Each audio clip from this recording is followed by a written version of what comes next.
Milford Tire Service, Southwick Zoo, American Climbers, GNC Plumbing and Heating, Flood Fire Pro, Modern Design and Build, and Milford Nissan and Milford Nissan Collision Center. Now down to the field for high school football.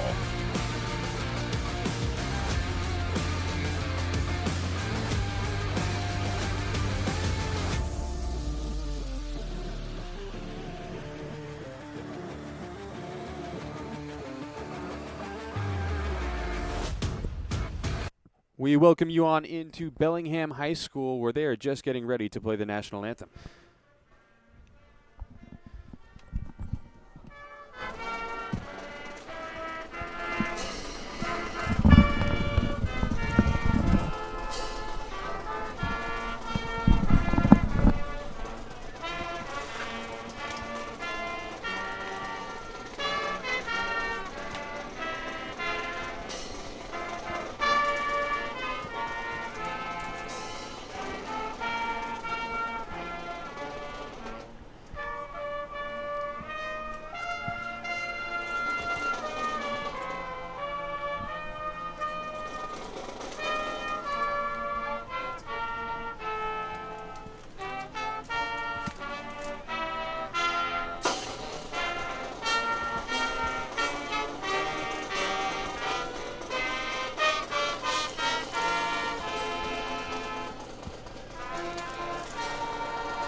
Very nicely done by the Bellingham High School Marching Band as the national anthem has just concluded. Ladies and gentlemen, welcome on into the Joseph and Thomas Opticians pregame show. It is providers of vision care and optometry services, including eyeglasses and frames. Joe Rice, Dylan Patemry, Ty McCormick, bringing you Week 7 action between Bellingham and Dover-Sherborn. Well, two teams on kind of opposite ends, Dylan, as we get into action and talking about Week number 7 action. Dover-Sherborn, they've lost 5 in a row to start this season. Bellingham, they started off 0-2. Well, now they're 3-2, and they've looked very dominant in their past 2 games. Yeah, they've looked really strong, able to have 2 big shutout games so far. We're in kind of an unconventional start here as they've got senior night. It looks like they were getting the national anthem underway beforehand. We still supposedly have time before the game, but 2 very different situations. Bellingham has found themselves in really good form. Dover-Sherborn trying to find their way along. Bellingham's defense has really been setting a statement here with shutting out their last 2 opponents. Yeah, they have 2 shutouts in a row, and they've also dominated offensively. They have 77 points in their past 2 games, 38.5 points on average. Dover-Sherborn on the other side, like I said, they started the year 0-5, and their closest game was a 25-14 defeat, and it hasn't even been nearly that close in these past prior games. Yeah, it's tough for Dover-Sherborn. You know, they don't have as many players as other teams do. Only about 33 guys fielded on the roster, at least, is what it says. And you can just see here the difference on the near side here, Bellingham compared to Dover-Sherborn. The amount of difference, Dover-Sherborn not really known so much as a football school as compared to the other sports that they have dominance in. So it's going to be a tough matchup for them here today. Yeah, but they can take something from this season. There's still time in this season. They got a couple games left, 3 games exactly. It'd be a big win for them if they somehow pulled out the upset. Yeah, for sure. And, I mean, we saw that just a week or 2 ago, BVT Millbury, right? Yeah. Anything can happen in football. It's really, you got to go out there and play the game. If you just played on paper, then there would be no upsets. So you go out there, and you never know what can happen, and it all starts with the opening kickoff. Let's give Dylan a breather here. Let's go over the embroidery bar colors of the game here. The colors of the game, like I said, brought to you by the Embroidery Bar in Milford, your local custom embroidery and T-shirt design shop in Milford. I do say let's give Dylan a breather because he was sprinting before the game. He had to do some running around, but he is here. He started the game. We're all good to go. All right, so let's start with Bellingham, the home team. Bellingham, they're in their black pants, black shirts, black helmets, white trim. It's a great uniform with nice white numbers as well. Makes it easy for us announcers. Dover-Sherborn on the other side, they have black, white, and blue. They have black helmets. Looks like a matte black helmet on one of their captains, as well as shiny black on the other two. So it kind of depends, I guess, on the specific helmet. But either way, a black helmet with a blue stripe, I believe, mixed in there as well, and a blue logo. Their white jersey has some blue numbers and blue trim on the side, as well as their black pants with a blue stripe along the side. The captains are out there for the coin toss as the referees go over which side is which. The three captains for Bellingham out there is number 6, Sam Sullivan, number 52, William Lahouse, and number 87, Wyatt Callery for Dover-Sherborn. Three captains as well. We'll start off going from left to right. Number 4, Mason Zagorakis. You're gonna have to help me with that one, Dylan. Zagorianakos. I'm not Greek, so apparently Dylan is. Well, that's my best guess. It looks like a Greek name, and that's what I would assume it is. Right. And then we got number 1, Bobby Olson. And who do we got? Finally, the third captain. Turn around. Number 10. That is Ronan Sullivan, the quarterback from what we presume based on what we've seen in warm-ups. So let's take a short breather here, and when we come back, we will have the game time in Temp and the Milford Hardwood kickoff on MyFM 101.3. On Main Street. Woohoo! Take that feeling with you when you start shopping for your new home. With a mortgage pre-approval from Milford Federal, you've got the green light to find your dream home. Why get pre-approved? Well, peace of mind, competitive edge, and savings. With your pre-approval, Milford Federal will pay for your appraisal when you find your home. And with your pre-approval in hand, it's nothing but green lights through closing. Appraisal fee to be credited at closing. New purchase, construction, or refinance customer only. Offer cannot be used in conjunction with any other discounts. Offer must be confirmed with application. Valid 2/24/2025 while offer lasts. Offer subject to change at any time. Member FDIC. Equal housing lender. NMLS number 465956. Visit your local branch today to get pre-approved or apply online at milfordfederal.com.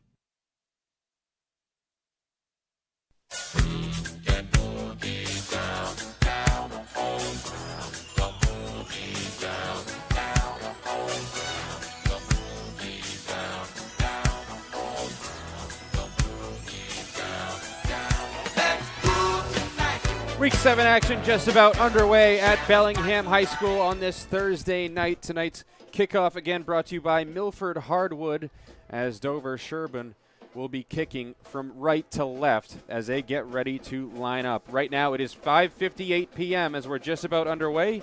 The temperature is 49 degrees. Zagorianakos and Price look like they're deep to return for Bellingham, excuse me. There is the kick, and it looks like it was a bit of a onside opportunity as it rolls to the sideline along the 33. It was definitely a short kick, that's for sure, and it went about 20 or so yards.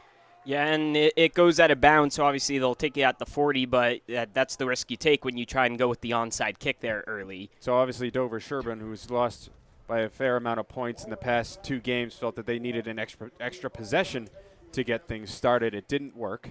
Yeah, I mean, you start with the opening kickoff and see what you can garner and hope for the best. Unfortunately, in this situation, it didn't pan out for them, and we'll see how Bellingham takes advantage. So that game time and temperature, which was 2 minutes early and 49 degrees, like I just said, was brought to you by All Temp Systems, delivering the highest level of comfort and heating. As Bellingham looks to take over, they have been very successful offensively in their past 3 weeks. They had a slower start to the season, going 0-2. Their offense didn't score too many points, but they've been much, much better to get things going here in the middle part of the season. Here's the first snap, and it was from the pistol formation. They're going to give it to the first running back through. He'll get about 3 or 4. Yeah, it looks like I'm trying to work out the number. Was it 29? It was a short carry. I think it was 22 up the middle right there. Jackson Elder. It was a small gain there on the halfback dive to start the game for Bellingham. So it should be about 2nd and 7 after the pickup of 3. The quarterback for Bellingham is Cameron McGregor, as he is again in the pistol formation with 2 receivers on the near sideline, 1 on the far. Here's the snap. They fake the handoff. They'll pitch it over to that sideline where it was nearly intercepted, but it's completed. And picking up the first down is Bellingham. Risky play, but it pays dividends. Yeah, good wide receiver screen right there on the call. The way it formed wasn't maybe exactly how they wanted, Right. but Sam Sullivan able to make an athletic play, jump up, grab the errant screen pass, and get the yardage breaks to tackle, first down. We saw Sam Sullivan come through in the clutch the first time that we saw Bellingham this season in week number 3, a 34-12 victory over Westwood. Pistol formation as they put a man in motion going from near to far sideline. 2 receivers lined up on that far sideline. They're going to hand it off to the running back on the left side. He'll pick up 1 or 2, trying to fight for extra yardage. He doesn't get much, though. Yeah, again, trying to go with the handoff to Elder right there. And he was met at the line of scrimmage, and he tried to break through, but a good tackle there from the Raiders and able to pull him down. So with 10:20 or so to go here in the first quarter, Bellingham has a 2nd and 9. The ball is on the Dover-Sherborn 49-yard line as they're going to line up on the far hash. They'll have 2 receivers stacked up on the far sideline, 2 on the near sideline. Shotgun formation as they put Elder now directly behind the quarterback for the pistol yet again. Here is the snap. They're going to give it to Elder, who will go straight up the middle. He'll get about 4 or 5 yards before he's stacked up. Yeah, they're going to give him forward progress on that one. Gets about a gain of 3 before he's brought all the way back. And the run game hasn't been too efficient so far to start this game for Bellingham. 3rd down and 6 with 9:40 to play in the first. Ball at the 46 of DS. I gotta say, this view is beautiful. It is, yeah. The sun is setting right now straight across from us. Got orange and blue skies right now here in Bellingham, as it's senior night for week number 7. Shotgun formation again. They're going to give the ball again to Elder, so 3 handoffs on this set of downs, and he gets near the first down marker as a referee goes flying. Hopefully he is all right. Yeah, it's going to be 4th down. I would assume they're going to go for it if you run the ball on 3rd down. They're pulling out the quarterback, though. Might be a different quarterback coming in, though. Possibly, yeah. It looks like it's about 4th and 2. They are in plus territory. It'll be from the DS 43, actually. Check that. So it's 4th and 3, according to the scoreboard. 8:45 to play. They're going to put everyone up close. It looks like they are going to go for it as they line up under center, stacked up. They fake the handoff one way, and it didn't look like the running back got it. So it looks like DS turns the ball over on 4th down, so Bellingham goes down on downs. We will come back with DS's first possession with 8.5 to play in the first quarter on MyFM 101.3. Flood Fire Pro of Franklin is proud to stand with our local athletes. From floods to fire, they restore more than property, they restore peace of mind. Visit floodfirepro.com, supporting our high school football team all season long.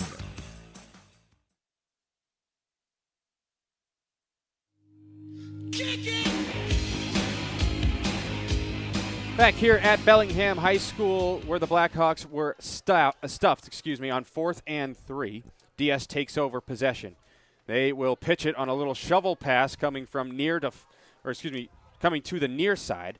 He'll cut up the middle of the field and only get about 1 or 2. Yeah, that was like this generation's version of the jet sweep now. Right. It's not a handoff. It's just a slight, almost like you're just letting the ball go out of your hands. It was right. Bobby Olson coming across the formation, and he tried to find the edge. There was nothing there. Cut back to the middle. In the end, he only gets about 2 yards. So 2nd down and 8 for DS. They have the ball at their own 43-yard line as it ticks under 8 minutes to go here in the first quarter. Thank you for tuning in. Joe Rice, Dylan Patemry, Ty McCormick giving you action here on Thursday night, Week 7 action. Milford area, I should say, football. As they fake the handoff one way and give it back on a bit of an end around this time to the far side for about 3 or 4 yards. I'm used to saying Milford football. That's not the case this week. Milford's got a bye.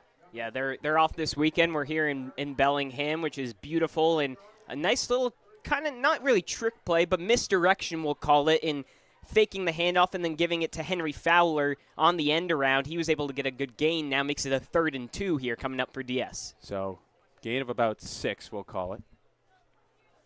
3rd and short for DS. It's under 7:15 to play in the first quarter. Ball is at the 48 of their own. Looks like they're going to line up under center. 1 receiver on the near sideline, 2 over on the far sideline. Running back behind the quarterback under center. And they do give it to the runner straight through, and he's got a hole down to the Bellingham 39. A great run right there from Diaz, who appears to be ready to go for this game. Yeah, this time it was Malachi Price in the backfield right there, the senior who was looking to just get the 2 yards, but as he put his head down and barged his way through the line, there was no one there to stop him, and he stumbled for an extra 5 or 6 yards and got an extra piece of, I don't know what to call it, but yardage on the first down. 1st and 10 from the 39 of Bellingham. Bit of an unexpected start here as Bellingham's been on a hot streak. DS quite the opposite. Shotgun formation, 2 receivers on the near side. Now they're going to put a man in motion going to the far side as they throw over on a screen pass to that far side, avoiding a couple tackles, but going down behind the line of scrimmage is DS. Yeah, Bobby Olson there again, just trying to get the balls in the hands of your playmakers, trying to keep things nice and simple for this offense that has really struggled. And unfortunately, the Blackhawks were all over that screen pass, and no matter how many times Olson juked left and right to evade a tackle, there was another Blackhawk flying straight at him. So Ronan Sullivan has done a good job so far early in this game, getting rid of the ball quickly. A couple screen passes. One worked out better than the other. Yeah, it'll be interesting. Again, they got to work possession or every 4 downs. You're trying to get the first down here. Keep working on trying to get that first down. Don't worry about the end zone right now. They're behind the sticks right now as a man goes in motion to the near side. They're going to fake the handoff to the halfback. And Sullivan's looking for an option. He's looking to throw, but he's going way behind the line of scrimmage. Now he throws along that line of scrimmage, and it'll sail into the DS sideline. So a long extended play results in no harm, no foul. Yeah, that one was getting real interesting there at the end. Sullivan turned around back and forth about 3 times. Finally, he found himself, he's like, wait a second, I'm 20 yards behind the line of scrimmage. Let me just throw this ball out so I don't get sacked. And that's exactly what he did. Now they got 3rd and 14. If they can get about 5 to 7 yards here on this next down, right, you'd think they'd be able to go for it on 4th. Yeah, you got a chance at least. So it is 3rd and 14. Ball is on the Bellingham 42. 5:21 to play here in the first quarter as Sullivan will line up under center again. He's got 2 lined up on the near sideline. That's Bellingham's side. 2 on the far as they give the end around this time to the man in motion, and he will get about 8 or 9 yards, call it. So that should set them up for contending for a 4th down opportunity. Yeah, I think you got to go for it here. It was a good possession. Good job right there by getting the ball to Fowler once again on that end around that worked for you earlier in this drive. Able to get a good chunk of yardage there. And I think they're definitely thinking about it. I think they might call a timeout first. Now that he's going to give them the play. Yeah, so the offense stays out on the field, it appears, as there's 4:45 to play here in the first quarter. It's 4th down and 5 on the Blackhawk 35-yard line. It's a huge opportunity for DS. There's 2. It's the same formation again as they pitch it to the running back along that left side, and he's stuffed. Absolutely stuffed at the line of scrimmage. They are stopped on 4th and 5. Bellingham will take over from their own 35 when we get back on MyFM 101.3. At ABC Air Heating and Cooling, we believe in hard work on the field and in your home, serving Northridge families with expert heating and cooling service. We're proud to sponsor this football season. Visit abcairheatingandcooling.com, where comfort wins.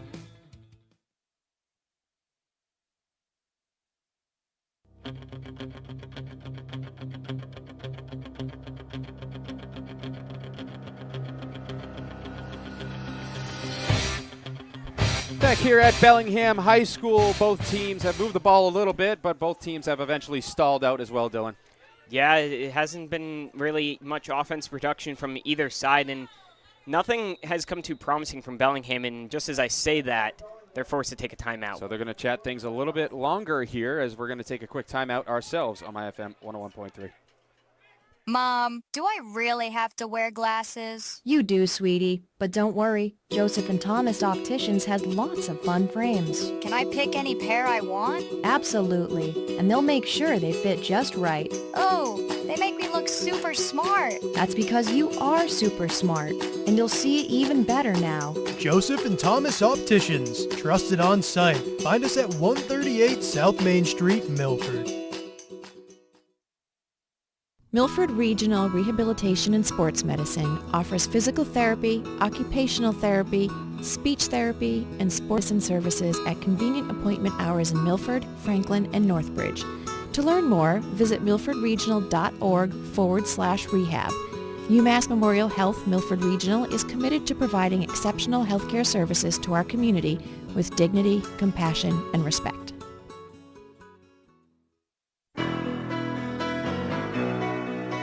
All right, looks like now we're about to get back to action here at Bellingham High School as the Blackhawks just took their first time out of the half. Two receivers on the far sideline, one on the near shotgun formation as they put the near side wide receiver in motion to the far side. They're going to give it to the running back, and it's Elder again who's going to use that same side where the man went in motion and push forward for about 9 or so yards. Nice play. Yeah, I like the adjustment right there. Now getting another guy in motion when you're getting ready to run the ball, make the formation shift the other direction, and then run the ball with Elder. He was able to find a lot more space this time rather than running it straight up the gut. Obviously, with that cornerback not in the equation on that side of the football, it makes less defenders on that side as well. Simple math equation right there. Yeah, Dylan. exactly. Two receivers on the far sideline. Again, one in the near. Pistol formation again. Elder behind the quarterback for Bellingham. Here's the snap, and he will look to throw deep down the middle of the field, and it's going to land incomplete. A late hit that time, but no flag. Yeah. And go ahead. I was just going to say McGregor was looking deep downfield. He had Bryson Nicholson there straight down the gut of the field, but he just missed him, threw it about 2 yards too far.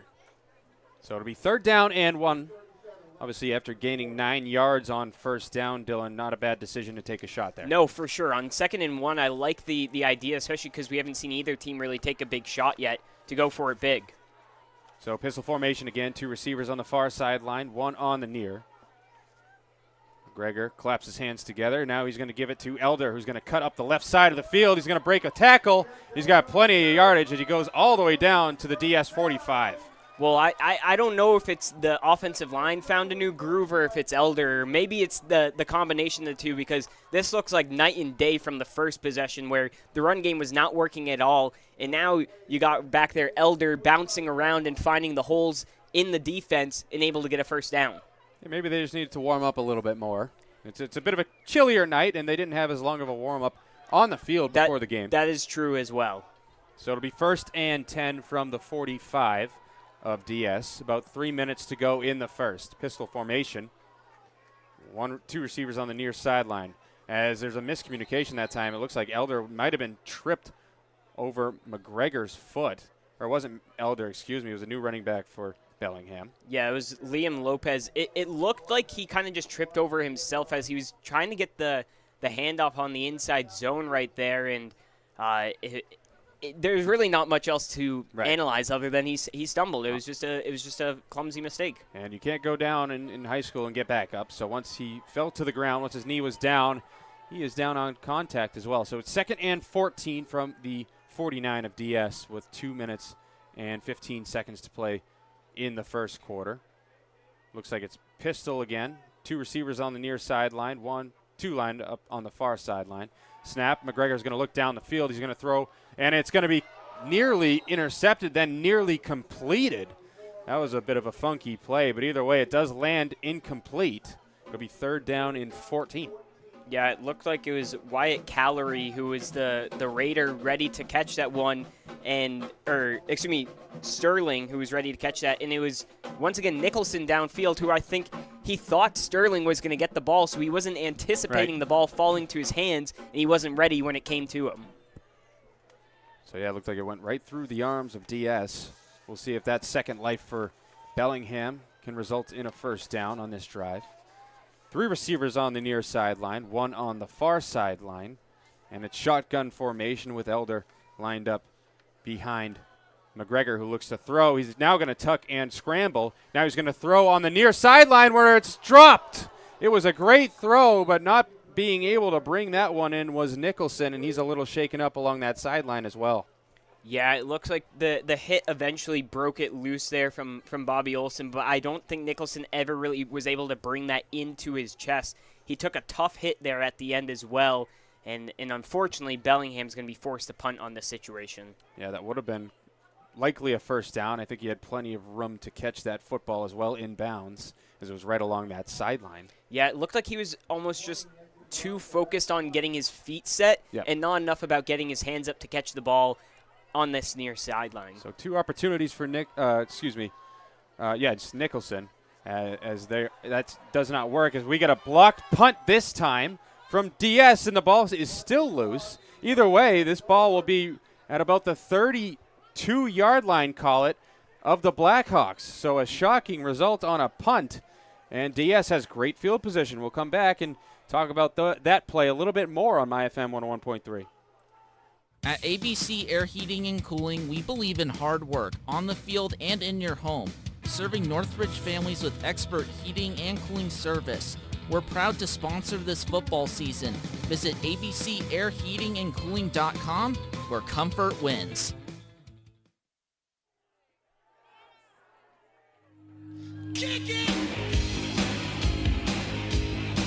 Back here at Bellingham High School, let me tell you, I was not prepared for that block punt. Joe, I don't think anyone was prepared for that block punt. No, I don't think anyone knew what was going on, and all of a sudden the ball was snapped. So the huge play, we'll see if DS can get some points here as there's early movement. We'll see if who this is on. I saw some movement early on both sides. I personally saw Bellingham first, but it looks like they're going to get DS. I could, to be fair, I don't have a great vantage point, but I saw a Bellingham guy move and then a DS guy moved. I did too, but if you didn't cross that line of scrimmage, that obviously changes things. Exactly. So it'll be 1st and 15 for the Raiders. Yeah, and that's tough after you just got a big block punt, right? You're trying to shift the momentum. You get another stop here against a Bellingham offense that's been hot, and then you get that penalty, which kind of stinks. So now the Raiders will be in 3 receivers near side, 1 on the far. I believe it's a Wildcat formation, if I'm not mistaken. Either way, it's an empty set. It is Wildcat. They're going to run it straight up the middle, and he's going to go basically nowhere. And I believe it was a quarterback keep, so I believe that still was Ronan Sullivan, but he was lined up a little bit further back. Yeah, it was Sullivan set up there as the quarterback, and it kind of looked like they were always showing a QB run right there. Yeah, it looked like he was about 6 yards behind where the football was planted. It never seemed like they were tempting a pass on that, and I think Bellingham was able to sniff that one out. So with 1:10 to go in the first, it's 2nd down and 15 from the Bellingham 37. As now we get more of a normal looking formation, as they're in shotgun with 1 receiver on the far sideline, 2 on the near. As they're going to look to throw, and it's sailed over on that far sideline. Sullivan cannot connect with his wide receiver. Yeah, he was looking for the senior Bobby Olson on the near side in the flat, just trying to get a simple pass to get a couple of yards on 2nd down, unfortunately unable to connect, and now they find themselves in a 3rd and 15. 3rd down and 15, ball on the 37 still, 53 seconds to go.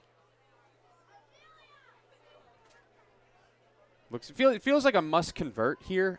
Maybe not on this specific play, but you need to make it a little bit closer because you can't let that block punt go by the wayside. No, you can't. I think they're going to probably look to get another short pass right here and try and get some yards back to be able to go for it on 4th. Looks like another empty set here for the quarterback, Sullivan.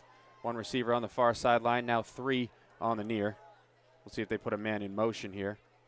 As they don't, it's a perfectly timed blitz, and going down quickly is Sullivan, and now you have no chance to go for it. A great play right there by Bellingham's number 87, Wyatt Callery. Well, I'll tell you what, Joe, that might be one of the best defensive plays you'll ever see this year because he timed that absolutely perfectly. Right as the ball was snapped, he was gunning through the hole, and there was absolutely nothing Sullivan could do, and there was nothing anyone could do on that play. That was just defense, really great defense, winning out games. And that's why defense wins you championships, for plays like that. Just a perfectly timed blitz. He just completely understood what the snap count was going to be, I think. Yeah, it was absolute perfection. So there's 9 seconds left. They are going to punt it right now as it goes high end over end to about the 10 where the ball is bobbled. It'll roll to the 5.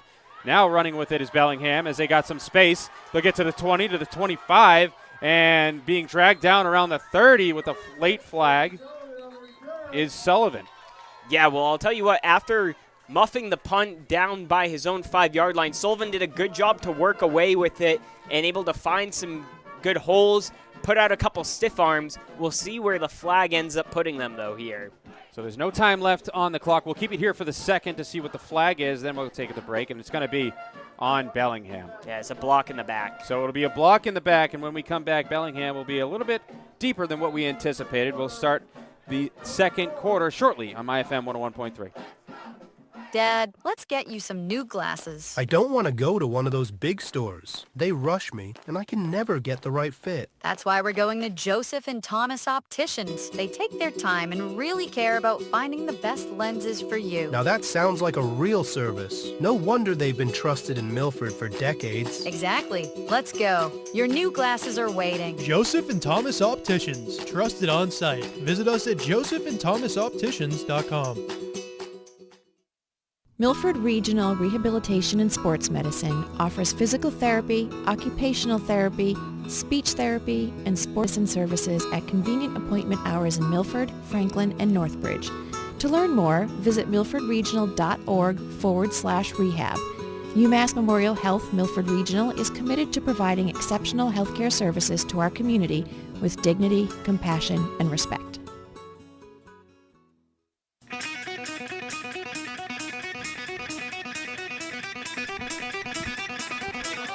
Back here at Bellingham High School, no score.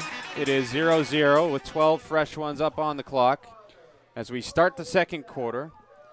So Bellingham will be inside their own 20-yard line. In fact, they'll be at the 10. Yeah, the penalty occurred on the 10 or on the 20-yard line. So obviously with block in the back, it's from where the penalty occurred. Bellingham will now be going from right to left. 3 receivers on the near sideline. There's 2 over on the far sideline towards DS. Now they put a man in motion going from the near to far. It's Callery as they are going to hand it off. And if I had to guess, it's most likely Elder, as that was another strong run, and he's been getting stronger as this game's gone on. Yeah, Elder's been doing a good job, and he's gaining more and more momentum, as you said, Joe, as the game keeps moving along. I think the more times you get him on the ball, the better, and it's going to set up some good play action later on in this game. So another gain of 9 on first down for the Blackhawks. We've had a couple drives, just can't finish things off just yet. Yeah, both teams with 2 possessions so far, and both have had promising plays, but nothing has really come together so far. 2 receivers on the far sideline, 2 on the near, shotgun formation. Here's the snap, and they're going to fake it to Elder. It'll be a quarterback keep and a ton of space now to the 35, to the 40, and he's taken down along the near sideline at about the 44. A nice run right there by McGregor. Yeah, really good job. And I mean, I was saying set up the play action, but it also sets up the read option where going with the quarterback keeper, everybody thought that ball was going to Elder, and he had this entire near sideline to work and gets a huge gain. A really good play call there from the Blackhawks. The whole defense flowed toward Elder. Yep. And obviously it was kept by the quarterback. A really nice play that time. Really nice play design. It'll be 1st and 10 from their own 44. Under 11 to play here in the half. Callery in motion going to the far sideline as they are going to give it to Elder this time, who's got a big hole again, and he'll push past the 50 to the DS 49. A nice gain on first down yet again, right through the middle.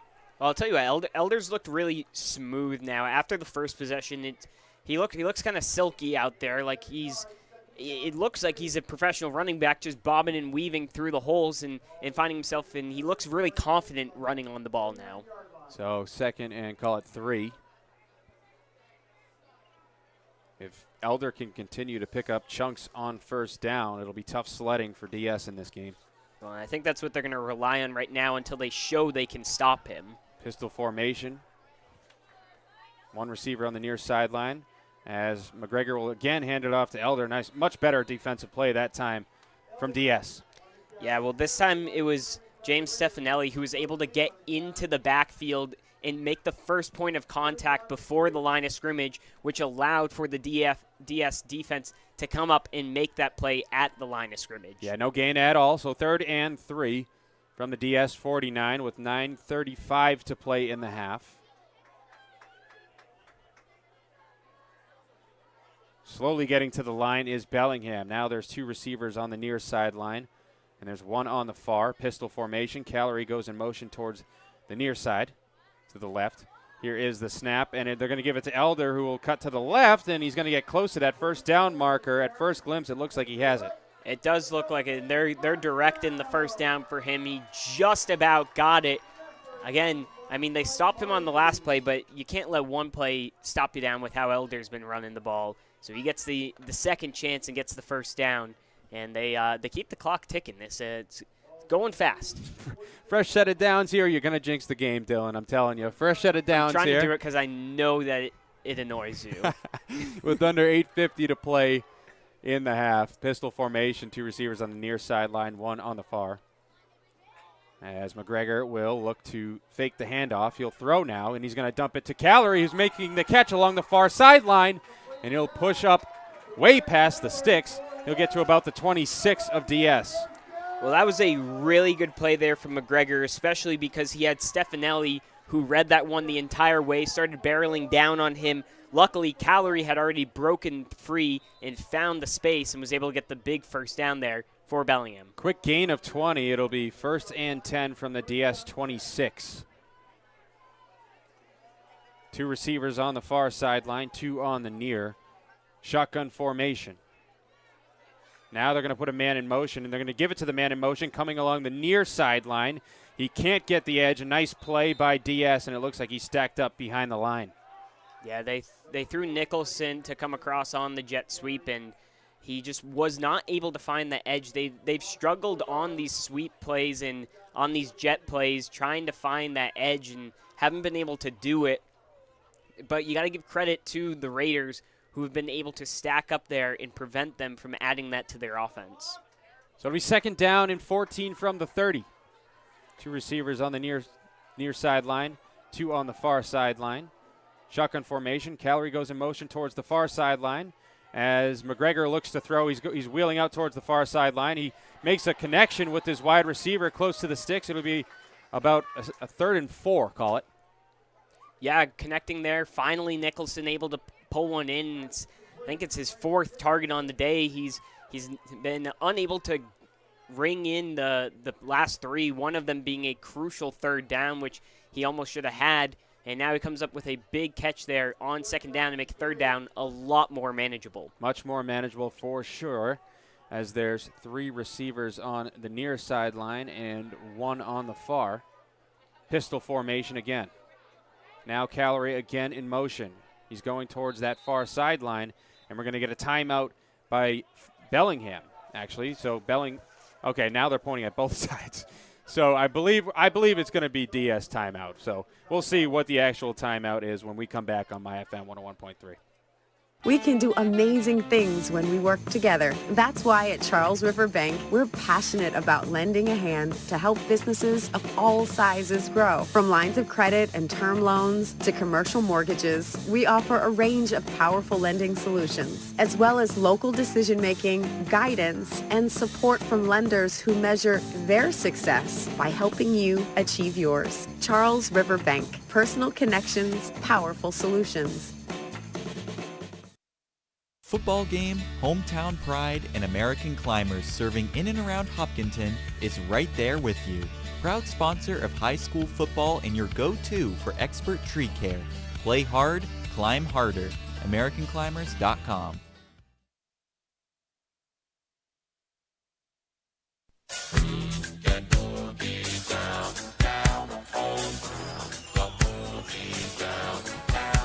Back here at Bellingham High School, where I believe it was DS who took that timeout, so we'll call it 2 each. I think so too, because they both got 2 each left on the board. Perfect. So 2 remaining each. Pistol formation again. Big time switch up this time.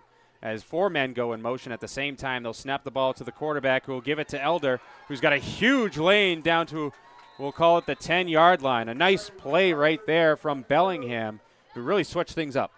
Yeah, I mean, it was kind of interesting how they flipped things around, and I wonder if that was planned the whole time to try and throw off the DS defense there on 3rd down. And you had to think, though, that they were always going to try and get the ball to Elder on a big 1st down opportunity. So they convert the 3rd down and 3. And now they'll have first and goal for the first time tonight. I believe this is the first time any team has been to the red zone tonight. Am I seeing things, or is that soccer net moving on its own? You are not seeing things, actually. If we were at a stoppage right now, I would tell Ty to point over there, but we can't. We got live action right now as they fake the handoff. Now they'll get it to Calorie. He'll cut towards the middle of the field, pushing towards that goal line. He's stacked up, but he's pushing forwards, and he's in. Touchdown, Blackhawks. It was just the pure strength and pure will of Calorie. Yeah, just absolutely perfect. Get the ball into the hands of your playmakers and let them make the plays, right? You get the ball into the hands of your big guy, the tight end Calorie, and he just bulldozes his way through into the end zone.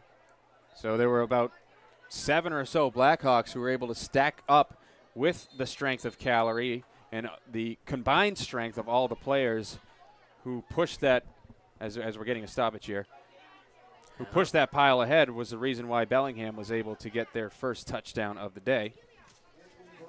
Wasn't sure if the stoppage was related to the soccer net moving, but I don't think so. As Bellingham will line up for the extra point. Here is the snap. It's a perfect one, and the kick is up. It's high end over end, and it is no good. So he's going to miss on the far right side. And it will be 6-0 Blackhawks when we come back with 6.5 to play in the first half on MyFM 101.3. This is Paul Serpine. If you're a regular MyFM listener, you know me as the voice of Claflin Hill Symphony Orchestra, the guy who gets to stand in front of some of the best musicians in the region, wave a stick at them, and magically amazing music pours out. When I'm in front of our orchestra, I'm in my element. But when I'm in front of my oil burner at 4:30 in the morning with no heat, I'm as useful as a 6-month-old baby. I made a call to Jeffrey Mushnick and his orchestra over at Medway Oil and Propane, and what a performance by Jeffrey and his skilled technicians. Medway Oil and Propane.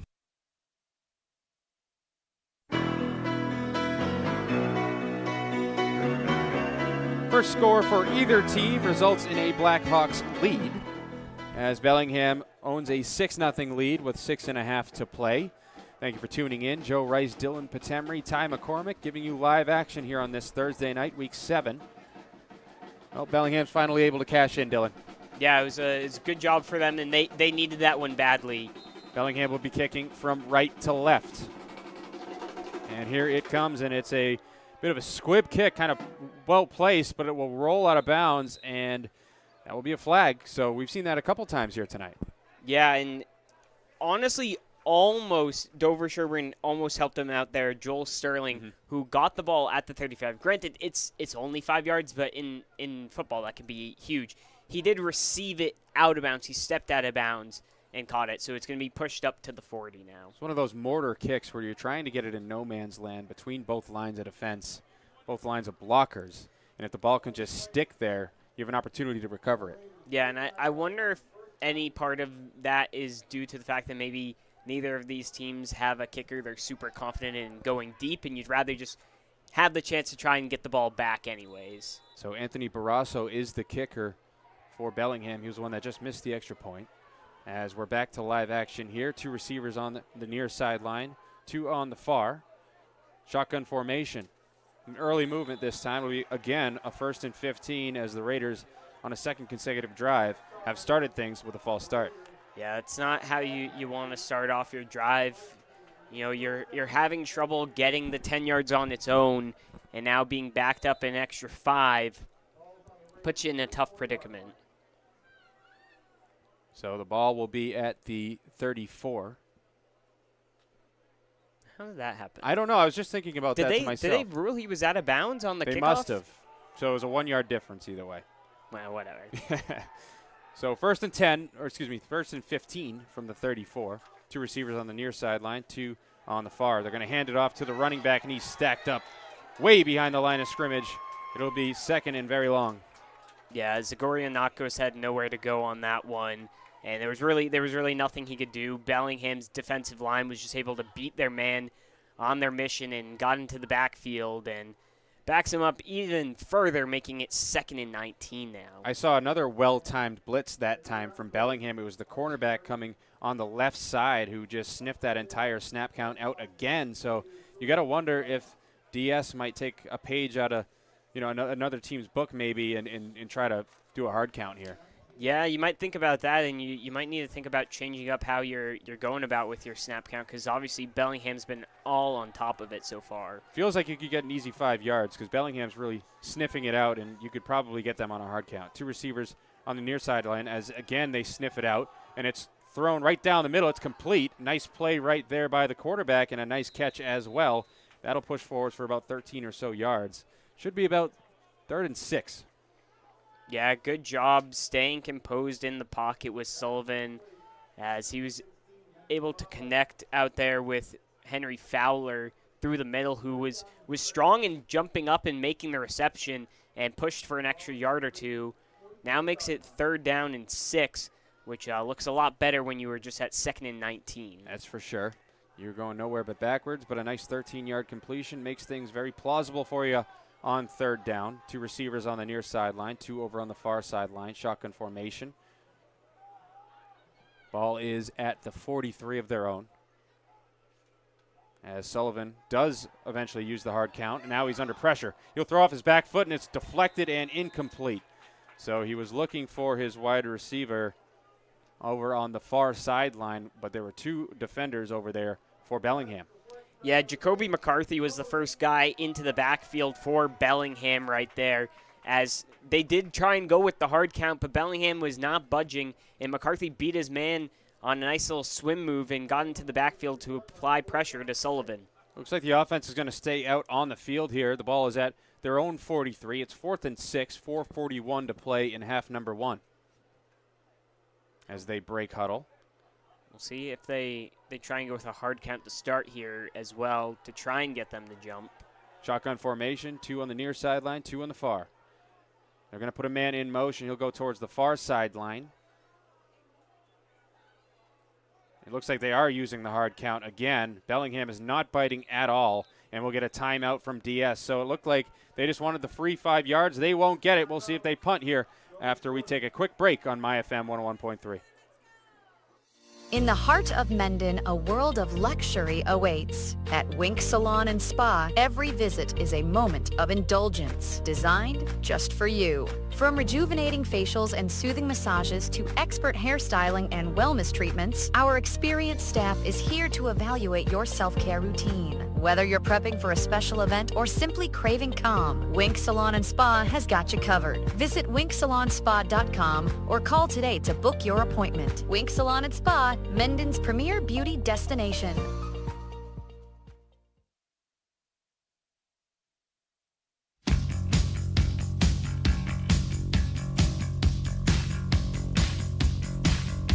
Here she come now, say money, money. 4:41 to play here in the first half. It's 4th and 6 for the Raiders, and they decide to keep the offense out on the field. So they're going to go for it here on this 4th and 6. 3 receivers on the far sideline. Again, early movement as they try to pooch punt anyway. Well, I can tell you what, Joe. It's going to be a false start, and They're lucky. They're lucky.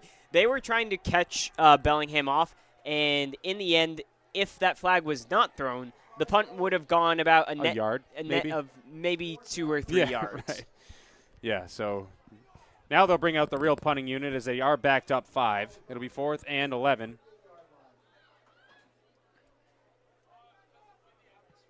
From the 38. Yeah, it was one of the more interesting plays we've seen. They try to catch him off guard, really try to pin him. Now they'll just use a regular punt formation, and it's a line drive punt that will bounce around the 25 and roll to the 20. Picked up by Bellingham. They'll go along the far sideline. He's got a bit of a lane. He loses the ball, and who's got it? It looks like DS has the football, but there is a flag. So we'll check that, and we'll see what the official ruling is as well.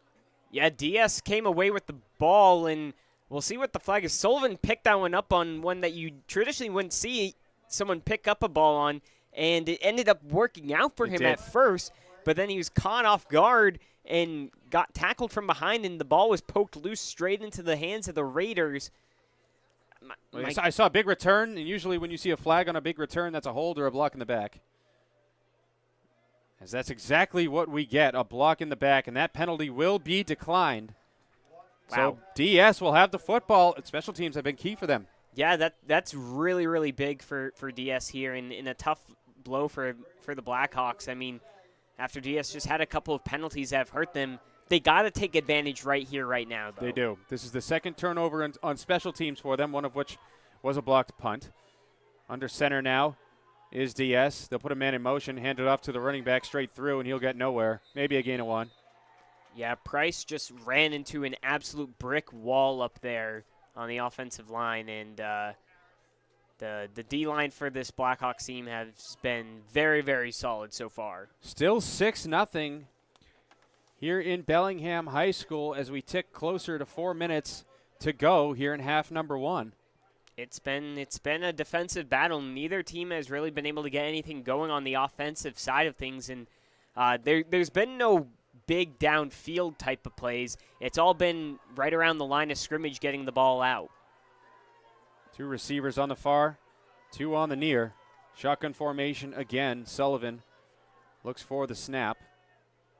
He'll clap his hands together, a bit of a high snap, and they'll throw it on a screen pass along the far sideline, and he might just get back to the line of scrimmage yet again.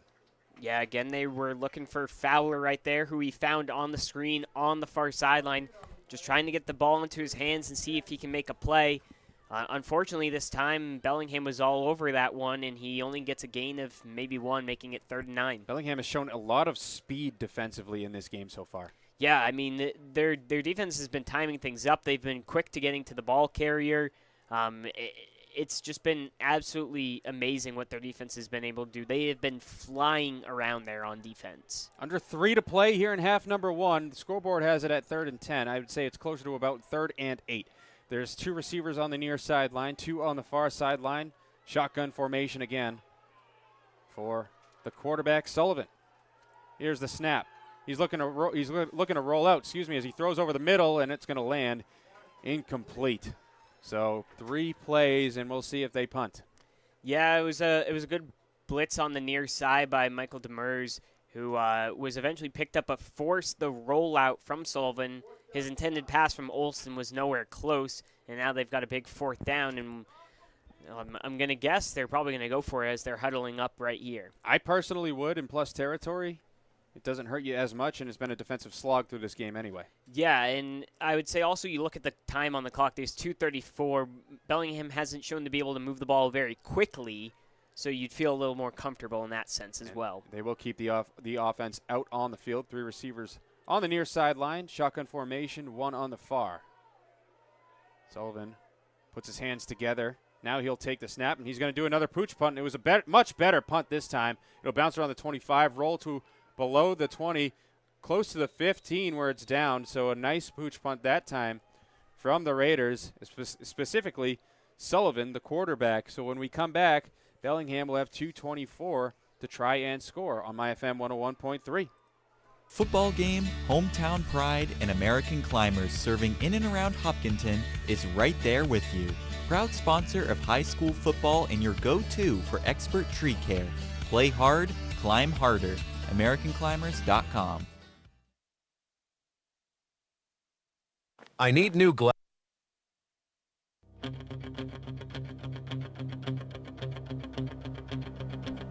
Back here at Bellingham High School, where DS has made a couple plays in the special teams department, but it hasn't resulted in any points for them. As there's shotgun formation here for Bellingham, looking to score at the end of the half. As they're going to hand it off, and being stacked up on that play is the Bellingham running back. Looks like maybe a gain of a yard. Yeah, Elder not able to get anywhere on that one, and I wonder if Bellingham is content to just go into halftime with a long ways to go here. If they break something out, good. If not, they're just going to keep handing this ball off to Elder. Well, they did go no huddle. 2 receivers on the near sideline, 2 on the far sideline. Shotgun formation. Now looking to throw is Bellingham. He's going to take the short man past the 20 to about the 21. So Bellingham does get some positive yardage that time.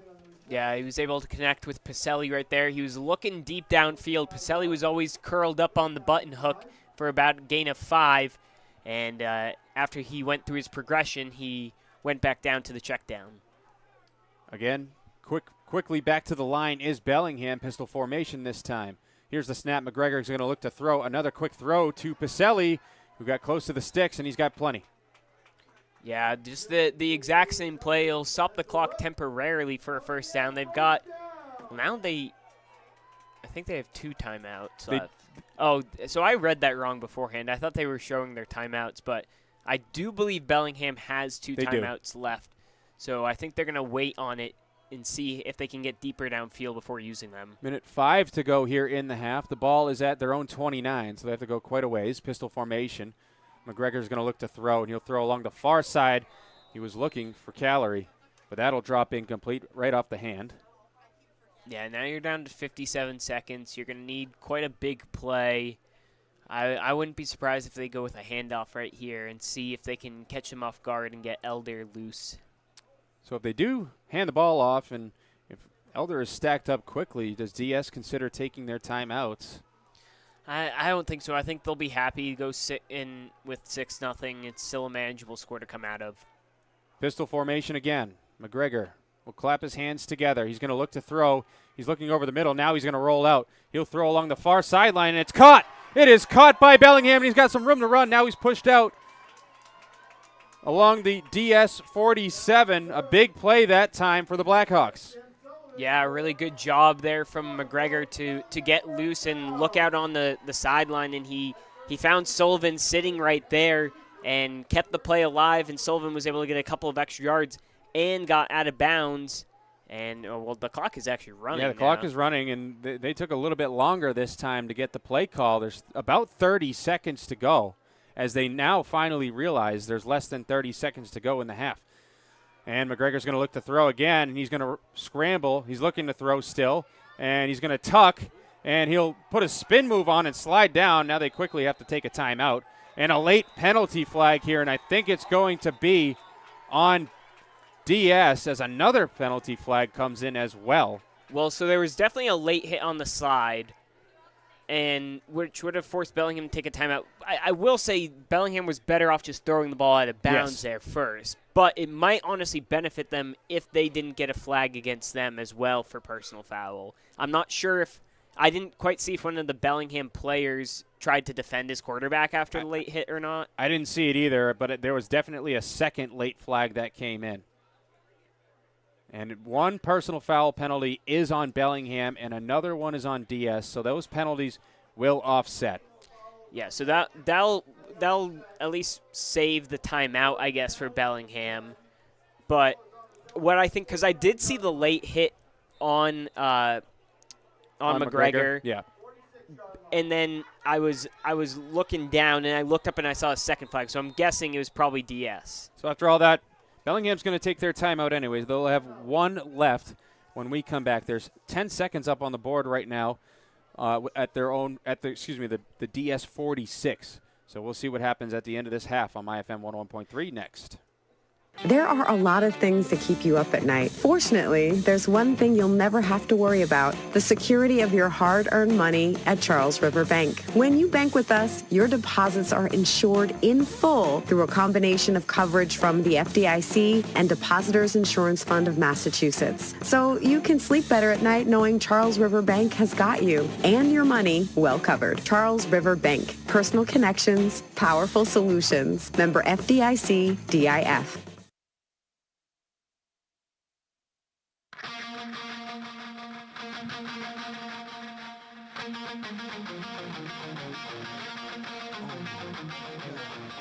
Back here at Bellingham High School, the Blackhawks are looking to put up some points here at the end of the half. There's 10 seconds left here in the first half. Pistol formation. They're on the DS 46. It'll be 1st and 10. Taking the snap is McGregor. He pumps one way. Now he'll look over the middle, and it's complete on stride and down to about the 10-yard line. A beautiful throw on the run, and they have 1 second left in the half. Well, that was just absolutely perfect. Finds Nicholson right across the middle on the run. A pin-perfect pass. That's not an easy pass to make either, as he was rolling out and able to get it with 1 second to go. And are they going to trot out the field goal unit? Well, we will see. I think they're going to huddle up here, as they obviously did take their last time out. We'll keep it here. Yeah, I mean, that was just absolutely perfect right there. And, I mean, he throws that ball like half a second later. You maybe don't get the timeout off on time. And they got a huge chunk of yardage because, let's see, the ball, it's going to be, they have about the 28 yards? Yeah, about 28. 28 yards. I would say probably, my guess is somewhere between 30 to 35 yards is probably the extent of the range. So anything less than that, too, you're going to be having to huck it up to the end zone. Right. We'll see if they're officially going to go for it on the kick or not here, though. So as both teams break from their respective huddles along their sidelines, it looks like the offense will stay out on the field? Question mark? No. McGregor's their kicker. Or no, excuse me, he's their holder. Yep, so the placeholder, McGregor, will go down to a knee. They will try for 3. It'll be a 28-yard attempt. The Blackhawks looking to get their final points of the half right now. Here's the snap, and it's a good one. The kick is up. A strong line drive kick, and it's through. So Bellingham puts 3 up at the very end of the half, very much thanks to the quarterback. It is 9-0 at halftime, and when we come back, we will have the halftime show brought to you by Milford Federal Bank after these words on MyFM 101.3. Want to make your event unforgettable? Let the 101.3 MyFM event marketing team bring the energy and excitement. Whether it's a festival, corporate event, or community celebration, we've got you covered with live broadcasts, DJ equipment, rentals, and more. We'll work with you to create a custom bundle that fits your needs. Visit myfmtoday.com and fill out our EMT request form. Let's make your next big occasion one to remember. Together with MyFM. Have you been to Galliford's Restaurant and Tavern at Southwick Zoo in Mendon? The Brewer family welcomes you to enjoy their delicious, freshly prepared entrees. Galliford's is not just a restaurant, but a culinary experience, featuring family-style New England comfort food. Check out the Daniels Room, a private function room to accommodate any occasion needed, even a wedding on the grounds of the zoo. The holiday season is waiting for you at the zoo. Go to Southwick Zoo's website to check the date and times of the all-new holiday experience. Make Southwick Zoo and Galliford's a holiday tradition. Do you want your business, team, or family to look their best? Head to the Embroidery Bar in Milford, your local shop for custom embroidery and t-shirt design. From shirts to hats, cups to flasks, if you can dream it, they can stitch it. I'm John, co-owner of the Embroidery Bar. We're right here in Milford, and we love helping local schools, teams, and businesses show off their pride. Big or small, we've got you covered. Stop by the Embroidery Bar at 208 Main Street, 2nd floor, right here in Milford. Or you can visit them online at theembroidery-bar.com. The Embroidery Bar in Milford, the local go-to for looking your best. I need new glasses, but those chain stores are all the same. Rush service, limited choices. That's why we're at Joseph and Thomas Opticians. They've been in Milford for over 38 years, and their selection is amazing. Wow, these frames actually fit me, and they're helping me pick the best lenses for my lifestyle. That's the difference. Personal service, great quality, and no pressure. You're right. Forget the chains. This is where I'm coming from now on. Joseph and Thomas Opticians. Trusted on site. Find us at 138 South Main Street, Milford. You know that amazing feeling when you hit every green light on Main Street? Woohoo! Take that feeling with you when you start shopping for your new home. With a mortgage pre-approval from Milford Federal, you've got the green light to find your dream home. Why get pre-approved? Well, peace of mind, competitive edge, and savings. With your pre-approval, Milford Federal will pay for your appraisal when you find your home. And with your pre-approval in hand, it's nothing but green lights through closing. Appraisal fee to be credited at closing. New purchase, construction, or refinance customer only. Offer cannot be used in conjunction with any other discounts. Offer must be confirmed with application. Valid 2/24/2025 while offer lasts. Offer subject to change at any time. Member FDIC. Equal housing lender. NMLS number 465956. Visit your local branch today to get pre-approved or apply online at milfordfederal.com. This high school broadcast is being sponsored in part by All Temps Systems. At All Temps, they deliver the highest level of quality for your comfort. Experienced technicians, customer-first mindset, and upfront pricing, all at All Temps.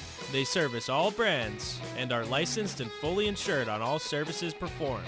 Have All Temps service all of your home comfort needs for you and your family. All Temps is your #1 team. All Temps Systems, Pond Street in Milford. At ABC Air Heating and Cooling, we believe in hard work on the field and in your home, serving Northridge families with expert heating and cooling service. We're proud to sponsor this football season. Visit abcairheatingandcooling.com, where comfort wins. Modern Design and Build out of Holliston is proud to sponsor your local high school football team. From dream kitchens to stunning home additions, we build it right here in your community. Visit designbuildmodern.com to book a free estimate and let's build something great together. Don't be fooled by the name Pepperoncini's Pizzeria. It's not just pizza. Pepperoncini's Pizzeria and Grill at East Main Street in Milford is a family restaurant with a full menu for your full family. From their great tasting appetizers to game time wings on the bone tossed in a multitude of different flavors. Pepperoncini's offers catering for all corporate events as well as private parties. For the best pizza in the Milford area, it's Pepperoncini's. Bring the family to Pepperoncini's Pizzeria and Grill. You won't leave hungry. Gluten-free pizza on the menu. Whoa! Oh. Oops, sorry. That's fine, honey. Mom, I'm home from practice, and I brought the whole team. Oh, the floor. Okay, that's great. No, that's great. Hey, honey. Can you believe all the rain? Oh, we need new floors.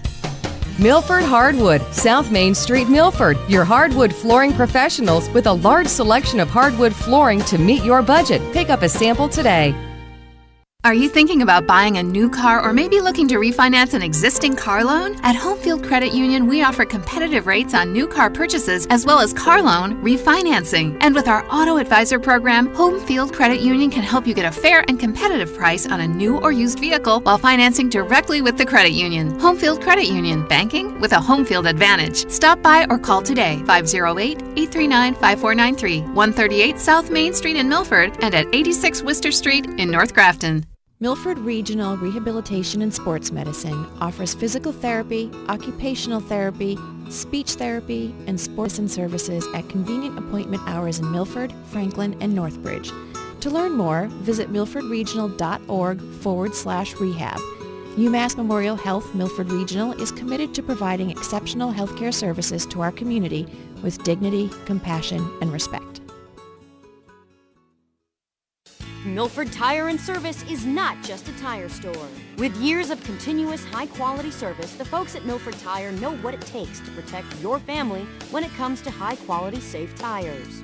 Just before you take your family out for your next long or short summer trip, Milford Tire asks you to just take a quick walk around and check the tire tread left on your car. At Milford Tire, they do a full range of repairs, alignments, brakes, struts, shocks, and other jobs, all guaranteed. At Milford Tire, your family's safety comes first, and your cars too.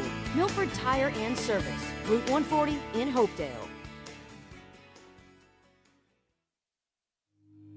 Kick it!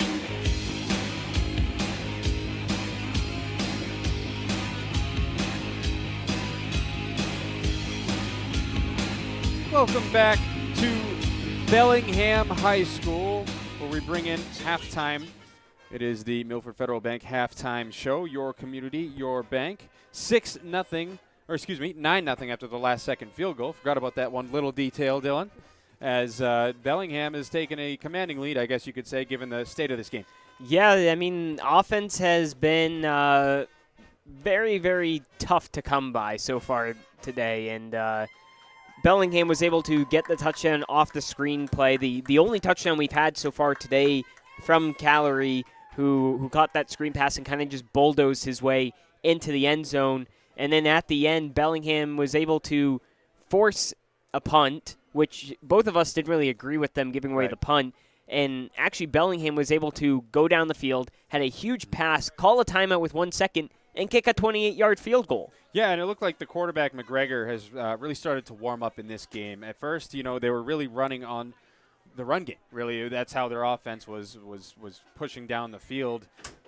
Their drives would stall out a little bit in the first half of this first half, I guess you could say, the first quarter or so. And it's been McGregor here in this second drive in the second quarter. Yeah, it started with Elder. I would say the first possession, there was nothing really going for the Bellingham team, and then Elder kind of came alive, and as Elder came alive, they had to worry about the run And then when they started focusing on that, McGregor was able to open up the passing game. And I would say on that last drive where you're just trying to get it down the field, I think he played with a little he was a little less worried about what was going to happen throwing a pick. There wasn't so much weight on his shoulders. He was just letting it fly and playing a little more free-flowing, I guess you could call it, and was able to unleash and get some big-time passes. DS has stayed in this game pretty well. Yeah, they have. I mean, their defense has been solid. It's the fact that their offense hasn't been able to really gain much production. They haven't found the red zone yet at all. When they get across midfield, they then kind of struggle to get the next first down. So I think it's really going to come down to, can this DS offense get themselves going, and can they start to link together a couple of plays, link together first downs to eventually find themselves onto the scoreboard. There's been a lot of plays at the line of scrimmage for DS. I think it would benefit them to try to at least push the ball down a little bit, down the field a little bit more. We'll say that. Yeah, they've been throwing a good amount of screen passes and running the ball. We haven't seen a lot of big downfield passing. Maybe taking a couple more risks, a couple more chances. Maybe pull a trick play out of your bag if that's really what it takes. They've had a couple opportunities after a couple turnovers on the special teams department as well. Yeah, for sure, and that's been huge, and it's been the fact that they haven't been able to take advantage of that, and that's what's really hurt them so far. Is their defense has been able to do pretty well, and their special teams unit came up with a blocked punt, and the offense couldn't really get anything going there. All right, that's going to do it for the halftime show, brought to you by Milford Federal Bank. When we come back, we will have the second half here at Bellingham High School on MyFM 101.3. GNC Plumbing and Heating is proud to support our local football teams and athletes. Just like a strong defense on the field, they're here to keep your home running smoothly. Big enough to tackle any project and small enough to treat you like family. Visit GNCplumbing.com to learn more. Modern Design and Build out of Holliston is proud to sponsor your local high school football team. From dream kitchens to stunning home additions, we build it right here in your community. Visit designbuildmodern.com to book a free estimate and let's build something great together. It's been said that the most important things in life are the connections you make with others. At Charles River Bank, you'll find not just the powerful solutions you need for managing your money, including paying your bills, handling your day-to-day expenses, and planning for the future, but also the personal connections you can count on from neighbors you know and who are always willing to lend a hand. Stop in or visit us online at charlesriverbank.com to learn more. Charles River Bank, personal connections, powerful solutions. Member FDIC DIF. It's time for the Reynolds Report, your local sports spotlight on MyFM.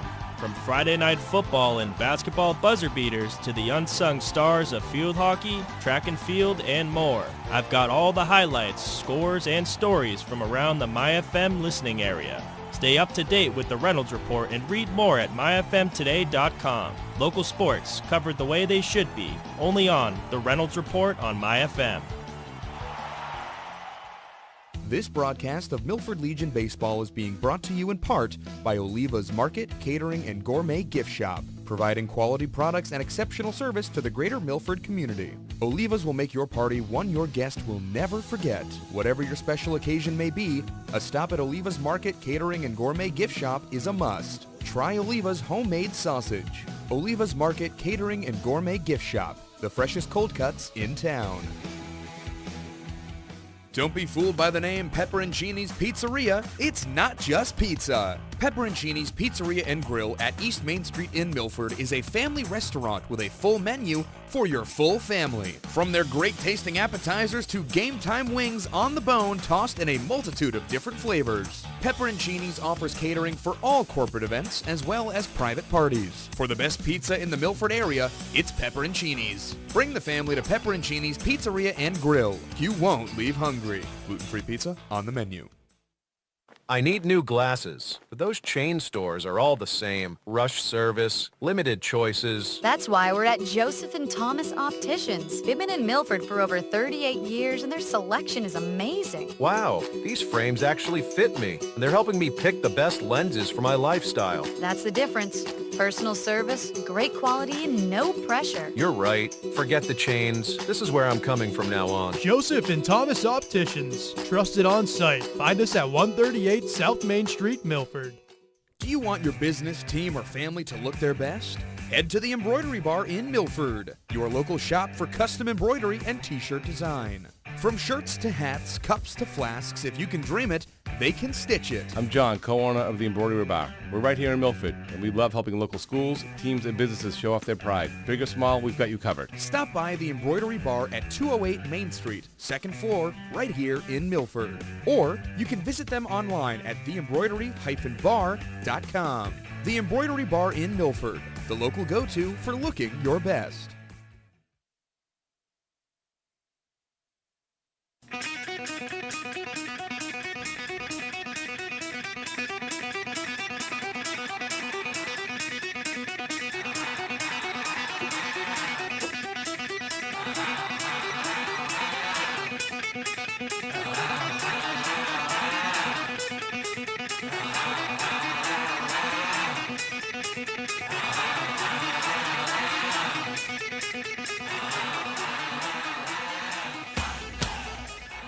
Back here at Bellingham High School, we are just about ready for second half action as it is now 7:06 p.m. Pretty efficient first half there, Dylan. Joe, do you want me to be able to speak? No, I just figured that, you could speak through my mic. Yeah, it was a pretty fast half right there, and not a lot of scoring, and we'll see what these teams can bring out. I mean, the past couple weeks, right, against Millis, Bellingham was able to put up 35 points, and against Dedham, they were able to put 42 up. So far, just 9 on the board for them. Well, it'll be Bellingham kicking off here to start the second half. They'll be kicking from left to right as we are just about underway. And we are, as the kick will be another sort of pooch kick. It'll be fielded around the 30, and getting to about the 40 is DS. Might have stepped out maybe a yard or so beforehand. But decent field position here for DS to get things going. Yeah, he just about stepped out at the 39-yard line. He would have only made it up another 2 or 3 yards anyways, and this is going to be a huge drive for DS right here. It's only 9 points, but in the end, that's 2 possessions that they have to go down and score, and they've been unable to find the red zone. Again, right now your goal is to get a first down. Yep. That's all you got to focus on. You're not focusing on getting the big-time play, getting into the end zone. You're focusing on how can we set ourselves up to get 10 yards. We shall see how they attempt to do that as they open up the second half with an empty set. Sullivan is all alone in the shotgun. 2 receivers on the near sideline, 3 on the far. Now a man goes in motion towards the near sideline. It'll be a keeper to the left side. Sullivan got a decent hole that time. He's going to push forward for about 5. Yeah, good job finding that hole on the near sideline. Both times they've run empty. It's been Sullivan on the keeper. We'll see if they try and use that later on in the game. But a good first down right there, or good first play on first down to start the possession. So I thought it was 5. They're going to actually move him back a yard. It'll be 2nd and 6, but either way, still a good run on first down like Dylan just said. They'll break huddle. It'll be shotgun formation, 2 receivers on the near sideline and 2 on the far. Running back at the hip for Sullivan. Now they put a man in motion. They'll pitch it to the man in motion going along the far sideline. He looks like he has a hole, as it will be a first down and then some. Nice run right there and good second life. He'll get into Bellingham territory down to about the 40, call it 7-yard line. Yeah, they've used Henry Fowler a lot of times there on either the jet touch pass or on the jet sweep, and it hasn't really worked so far today, but that time it looked like he found another gear in him and really exploded through the hole and was able to get the first down. It was a very decisive run right there. I know it's technically a pass, but I call it essentially a run. But it was a nice decisive play by the man in motion. So it'll be 1st and 10 with 10:40 to play here in the third quarter. Empty set again, so it looks like a much more aggressive-looking formation set so far here for DS, as Sullivan will now put a man in motion. He's going to fake run and throw it over on the wheel route, and it was nearly intercepted. Well, so that's what I was talking about with them running the QB draw out of the empty set. They tried to go with the fake QB draw and hit a guy kind of on, looked like a wheel route right there. but Bellingham really didn't bite on it, and they did a good job staying back, and unfortunately they weren't able to set that up enough, only running it twice so far, and Bellingham was able to read into that play. Yeah, intended receiver that time, Fowler, so they wanted to go back to the man who just got them the first down. It'll be 2nd down and 10 for DS at the Bellingham 47. 10:24 to play here in the third quarter. Joe Rice, Dylan Patemry, Ty McCormick giving you Thursday night Week 7 action. DS versus Bellingham. The Blackhawks have a 9-0 lead. Thank you for tuning in.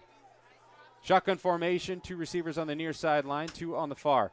They're going to give it to the running back who's going to fight through a couple tackles. Now 3 tackles along that far sideline. A beautiful run right there by DS, their best play of the day. Yeah, for sure. Zagoryanakos finally able to get things going for himself. They really haven't been able to just go with a traditional run so far today, and that one ends up working out for them. A huge gain and a huge first down, and they're getting close, just 6 yards away from the red zone. Zagoryanakos, nice second effort right there. He had to fight his way through some Bellingham hitters, and that's not been easy all day for any DS member of that team. So 1st and 10 from the 26. 10:14 to play in the half. 2 receivers, in the third quarter. 2 receivers on the near sideline, 2 in the far. Now looking to pass to Sullivan. He'll throw into big-time traffic. Should have been intercepted. It wasn't. Yeah, he was looking across the middle. I believe that was number 6, Teddy Ollier. But there was about 4 or 5 black jerseys in the vicinity, and I think that one was kind of just forced out of the hands of Sullivan. Looked from my vantage point, Dylan, that it deflected off the fingers of Wyatt Callery as well. I do think that was it. It was just a little too high for him to pull in, but it was definitely dangerous. So 2nd and 10 either way, so we will see what DS can do with this second life. Shotgun formation again, 2 receivers towards Bellingham's sideline. Appears to be 1 from my vantage point over on the DS sideline, the far sideline. Shotgun formation again. Sullivan snaps the ball. He'll screen it over to the far sideline, and a nice pickup right there by Bobby Olson. Yeah, good job. Nice, easy way to get 3rd down to be a little bit more manageable. You run the screen play. That's worked okay for you so far today. You get about a gain of 6, going to bring up a 3rd and maybe 3 or 4. Definitely doable either way, whether it's 3 or 4. And it seems like you're probably in 4-down territory here, unless your kicker can bang one in from about 37. I think you definitely think about going for it here. Shotgun formation again. 2 receivers on the near, 2 on the far. Sullivan will look for the snap. He'll get it. He'll fake the handoff now. He'll do another swing pass over to that far sideline. I believe, again, it was Olsen, but this time he stacked up at the line of scrimmage. Yeah, this time Bellingham was all on top of that one. They weren't going to let them run that play twice on them, and now it's going to bring up a 4th down, and it looks like the offensive unit is going to stay out there. Big play for both sides. Huge play for DS as they have now reached the red zone for the first time all day. It'll be 4th and 4. I'll be interested to see what play call they pull out here, because the passing downfield hasn't been great so far today. I honestly wouldn't be shocked if they go with a jet touch pass or something like that here. Very lengthy huddle that time. It looks like they're going to go under center. So Sullivan is under center. He has a running back behind him, 2 receivers on the near, 2 on the far. Here is the snap, and they will give it on an end around as the ball comes loose, I believe. The ball did come loose. Either way, it'll be a turnover on downs. Bellingham gets the key stop on the end around, and that time it was Fowler again, Dylan. Yeah, it was Fowler who they tried to go with, and they tried that end around, and unfortunately the handoff was not clean enough. No. And so he ended up dropping it. And the unfortunate part, too, was he tried picking it back up, but his knee was on the ground, and by rule in high school, that puts him down at the spot. Yep. And so it's a turnover on downs and a tough break for this Raiders team, who's progressing the ball pretty well. Yeah, it looked like a pretty good-looking drive, Dylan, for the majority of it, and then they just kind of stalled out. We saw that early in the game as well. So now it's Bellingham's chance, first time in this half, to try and take advantage and get a stranglehold on this game. 1st and 10 from their own 22. Bellingham fresh off a key stop in this game. Shotgun formation, now Calories in motion. He'll stop next to the left tackle. Here's the snap. They're going to give it to the running back, and I believe it's Elder who's straight up the middle. He'll twist his way past the first down marker and get to about the 38. A beautiful run to get things going for Bellingham. Well, Elder didn't even really think on that play. He just ran straight up the gut. Even when there was a DS defender in his way, he just spun around him and kept running forwards. A nice gain of about 13 there on first down, keeping things nice and simple for this team. 1st and 10 from the 38. Under 8 to play in the third quarter. 2 receivers on the near sideline, 2 receivers on the far sideline. Elder with the quarterback, McGregor. Here's the snap. And Elder will get the handoff again. This time he's cut for a much shorter gain, but it still should be about 4. Yeah, it looks like he was brought down rather viciously right there. But in the end, he did get thrown forward for a gain of, we'll call it 3. 3, yep. And now they got a 2nd and 7 coming up, and we'll see if they look to go back with the run attack. Elder was tying a shoe behind the play. Now he catches back up with the rest of his offense. 2 receivers on the near sideline, 2 on the far. Now coming towards the near sideline is Callery, who's been in motion all night. They're going to give it to Elder again, who's going to get past the first down marker along the 50. A nice run right there towards the near hash. Yeah, another good run from Elder, who really exploded after the line of scrimmage, and it was Fowler who's trying his hardest and best to rip the ball out, trying to produce a turnover, but hanging in there strong was Elder. Gets another big gain there for a first down for Bellingham, who are just looking to control this game and maintain possession. 1st and 10 for the Blackhawks. 6:40 to go, third quarter. 2 receivers, far sideline, 1 near sideline with a tight end.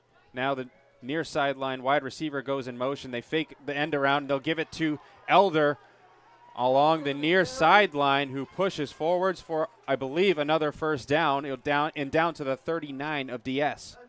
Yeah, another good play right there. Getting some misdirection. I mean, you would assume that it's going to go to Elder, but just that little bit of doubt in your mind after they put the guy in motion, in Sam Sullivan, who we know is dangerous on the ball as well, able to get another first down from Elder. He's been huge in just getting the ball across the line and getting them a fresh set of downs. So 1st and 10. We tick under 6 minutes to go in the third quarter. Pistol formation, 2 receivers far sideline, 1 near. Here is the snap. And they will give it to the running back, who's trying to get towards the left side of the offensive line, but a nice play by DS. The running back that time was Liam Lopez. Yeah, that's the second time we've seen Lopez get on the ball, and the first time he stumbled. This time wasn't really as much his fault. It was a good job by DS defenders by jumping on top of it. So it'll be 2nd down and about 13 after the loss. 5:23 to play here in the third quarter. We got some emergency services over along the concession stand. Hopefully everything's okay over there. Looks like trips bunch over on the far sideline, 1 on the near. Pistol formation. Clapping his hands together is the quarterback, McGregor. He'll throw towards the line of scrimmage on the left side. Nice run right there by the wide receiver. He loses the ball, and Diaz bounces right on it. So another fumble. This time it's J.J. Pacelli for Bellingham. And again, Bellingham appeared to be in business with a big gain, but they just can't hang on to the football. So it'll remain 9-0 Blackhawks when we come back with 4:57 to go in the third on MyFM 101.3. Modern Design and Build out of Holliston is proud to sponsor your local high school football team. From dream kitchens to stunning home additions, we build it right here in your community. Visit designbuildmodern.com to book a free estimate, and let's build something great together.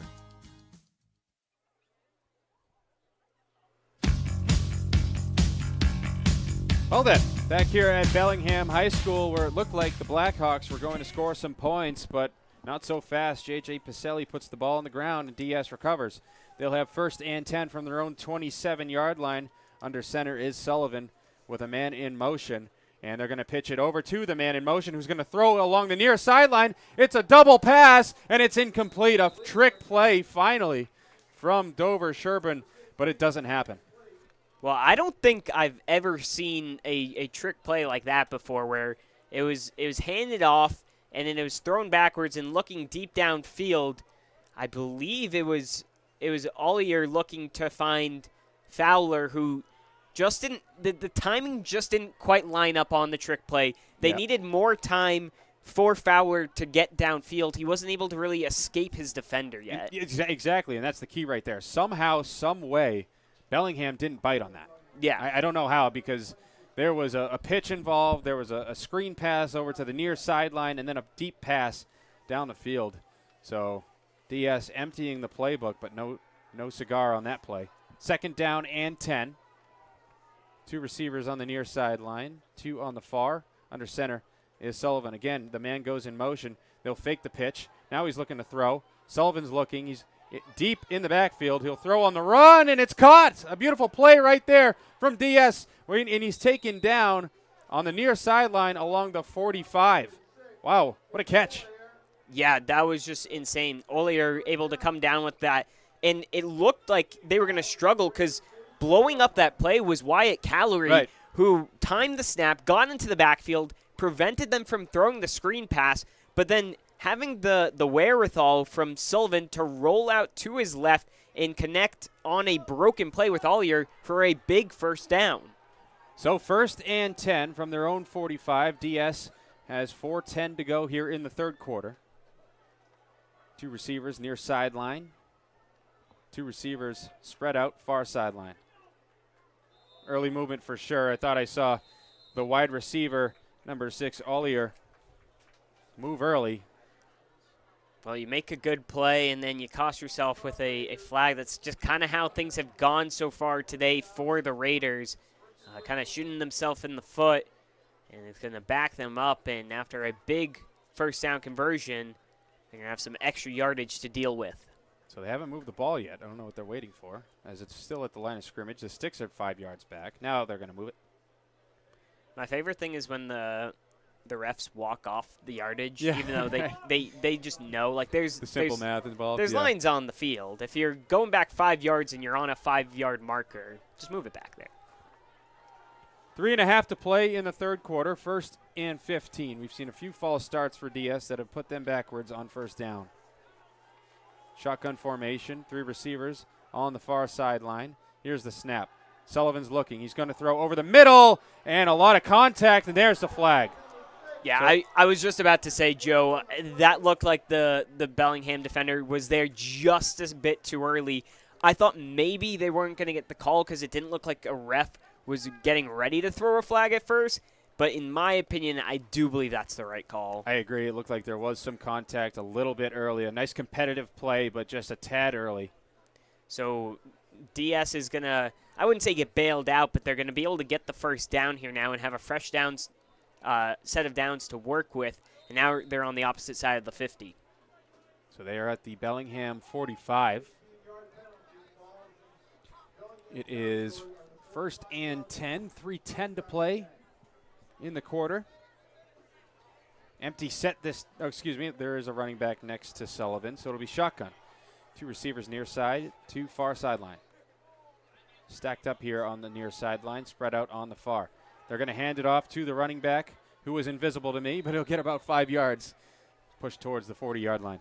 Yeah, Zagorian Nakos, who is hiding just on the opposite side right there of Sullivan, able to go up the gut for a gain of about 4. Going to bring up a 2nd and 6 for Dover-Sherborn, who's looking to get their first points on the board. They got close last drive. They've been moving the football here to start the 2nd half. It's looked a little bit better here in the 2nd half so far. Definitely a better mix of plays. I would say so as well. 2 receivers on the near sideline, 2 on the far sideline, spread out on the far sideline. Shotgun formation again.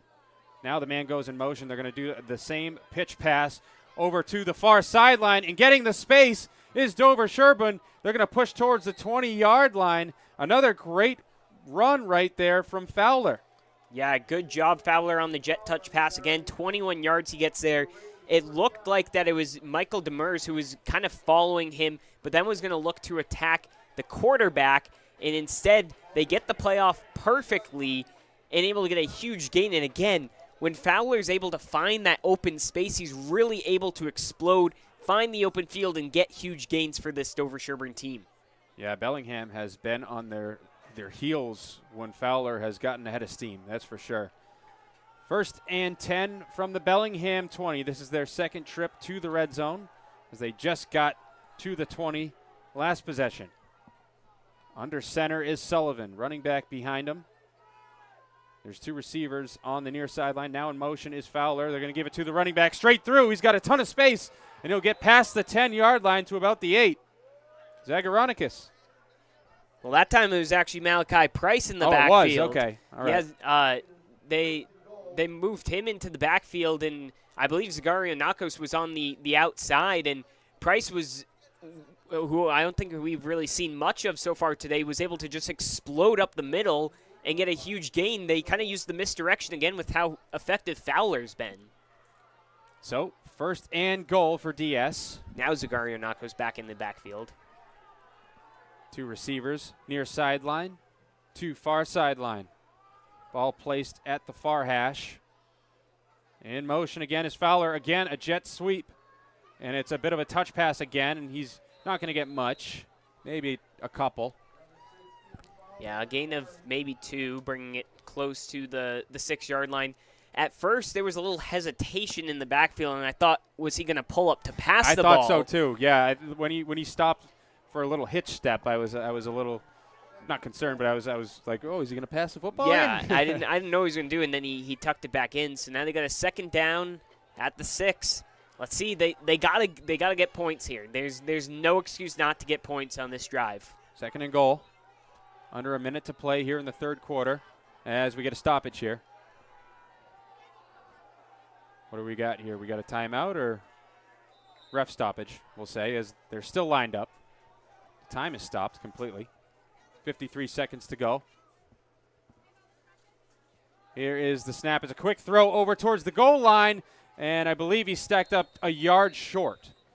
Yeah, pass was over to Olier once again, who him and Sullivan have been connecting really well so far in this 3rd quarter, and they're going to be stopped just short. So we'll see what they come out with. If they try and go with a run game, you got 2 downs to get 1 yard. So 3rd and goal from the 1. So the first play went out of bounds, which is why the clock stopped, but it took a long time for the clock to actually get stopped. Yeah. Hence my confusion. But either way, 20 seconds to go. I don't think they have to run a play here either. I don't believe they do. I don't believe they do, but they are going to call a timeout anyway. Which is interesting to me. Very interesting. Because they could have just let it run to the 4th quarter and called their guys off. Right, and now you waste the timeout. You have a chance to make it a 1-possession football game. But either way, 14 seconds to go here in the 3rd quarter. It's 9-0 DS knocking on the door on my FM 101.3. Mom, do I really have to wear glasses? You do, sweetie. But don't worry, Joseph and Thomas Opticians has lots of fun frames. Can I pick any pair I want? Absolutely. And they'll make sure they fit just right. Oh, they make me look super smart. That's because you are super smart. And you'll see even better now. Joseph and Thomas Opticians. Trusted on site. Find us at 138 South Main Street, Milford.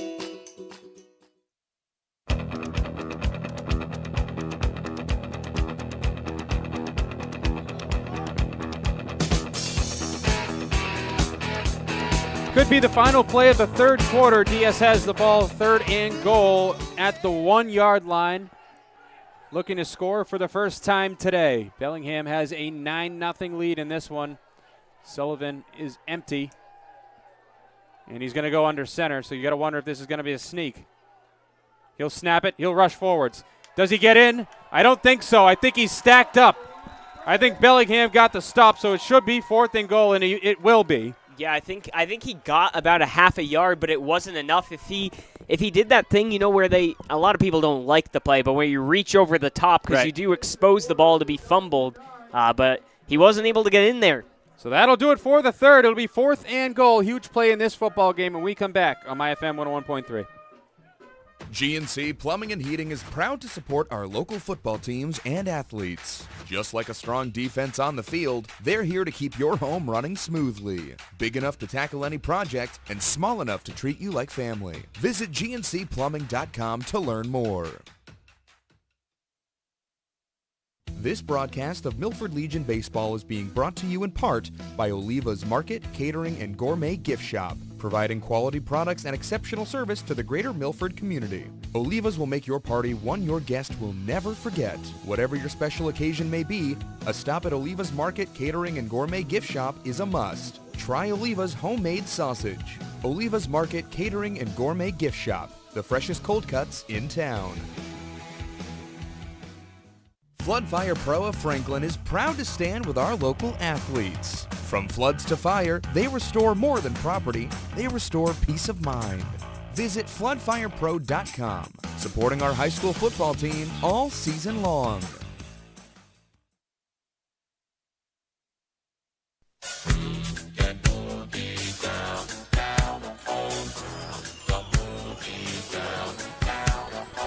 Well, here we go. Big play in this football game. 12 minutes to go here in the fourth quarter as we just begin things in this fourth quarter. It'll be 4th down and goal for DS. The question is, can they push it past the goal line and score for the first time today? It's 9-0 Blackhawks. Yeah, this time they got to change things up. They're not going to go with the QB sneak, it looks like. Nope, they're in shotgun formation with a running back attached to his hip. There's two receivers near sideline. Now a man goes in motion. And they're going to pitch it to the man in motion. Is he in? He's in. Touchdown, DS. They're on the board on 4th and goal. Yeah, and that's kind of what I thought they were going to do on the 3rd and goal. It's Bobby Olson who finds his way into the end zone to get them on the board.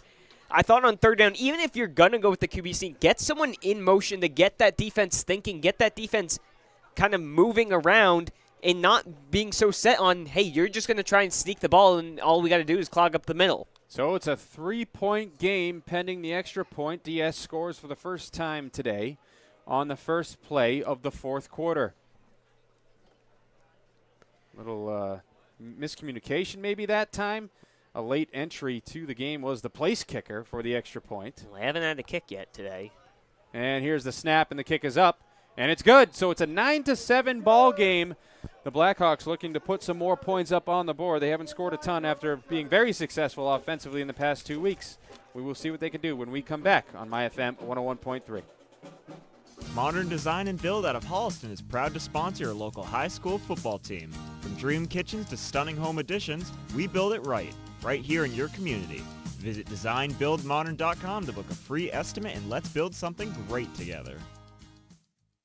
At ABC Air Heating and Cooling, we believe in hard work on the field and in your home, serving Northridge families with expert heating and cooling service.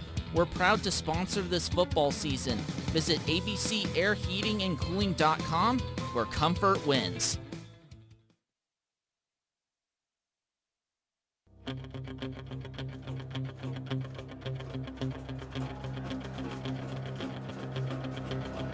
DS set to kick from left to right as Bellingham looking to get on the board for the first time this half. It just took one play on 4th and goal for DS to cut into the 9-point lead to make it a 2-point game. And here is the kick. It's a onside kick, and diving on the football is Bellingham. It looked like it was number 30 for Bellingham. If you got that name quickly down. Ryan Adams. Perfect. Yeah, he was ready for that one. I mean, we saw in the opening kickoff, DS didn't go very far either. So now very, very good field position here for Bellingham, who they got to look to go score, but also kind of dictate the tempo, right? It was just a huge drive from DS. The last thing you want to do is have a quick turnover on downs. Right, exactly. So it'll be 1st and 10 from their own 47-yard line. Bellingham just needs to go 53 yards to get a bigger lead in this game. Callery goes in motion. Pistol formation. Here's the snap, and it's going to go to Elder. Elder straight up the middle. Barrels through a player, and we'll get close to that first down marker. Maybe just a tad short, but another good run on first down for Elder. Well, I think he might have barreled through one of his own O-linemen right there. Okay. Yeah. As he goes in. We've got a player down, though, at the moment. It might be the running back. I think it is Elder. It might have been. That doesn't look too good, but it could just be a cramp as well. Yeah, it looks like his foot is in the air. We'll see. We're going to take a quick break here on MyFM. We'll see if he can bounce back up. From contractors to consultants, restaurants to retail, every business is unique. They all, however, have the same goal, to get more out of their money. At Charles River Bank, we offer checking accounts that make banking easy, convenient, and personal. With support from local people who live and work in your neighborhood and can help deliver the powerful solutions your business needs. So if you're looking for an account and a relationship that works for your business, we're here for you. Charles River Bank, member FDIC, DIF. Football game, hometown pride, and American climbers serving in and around Hopkinton is right there with you. Proud sponsor of high school football and your go-to for expert tree care. Play hard, climb harder. AmericanClimbers.com.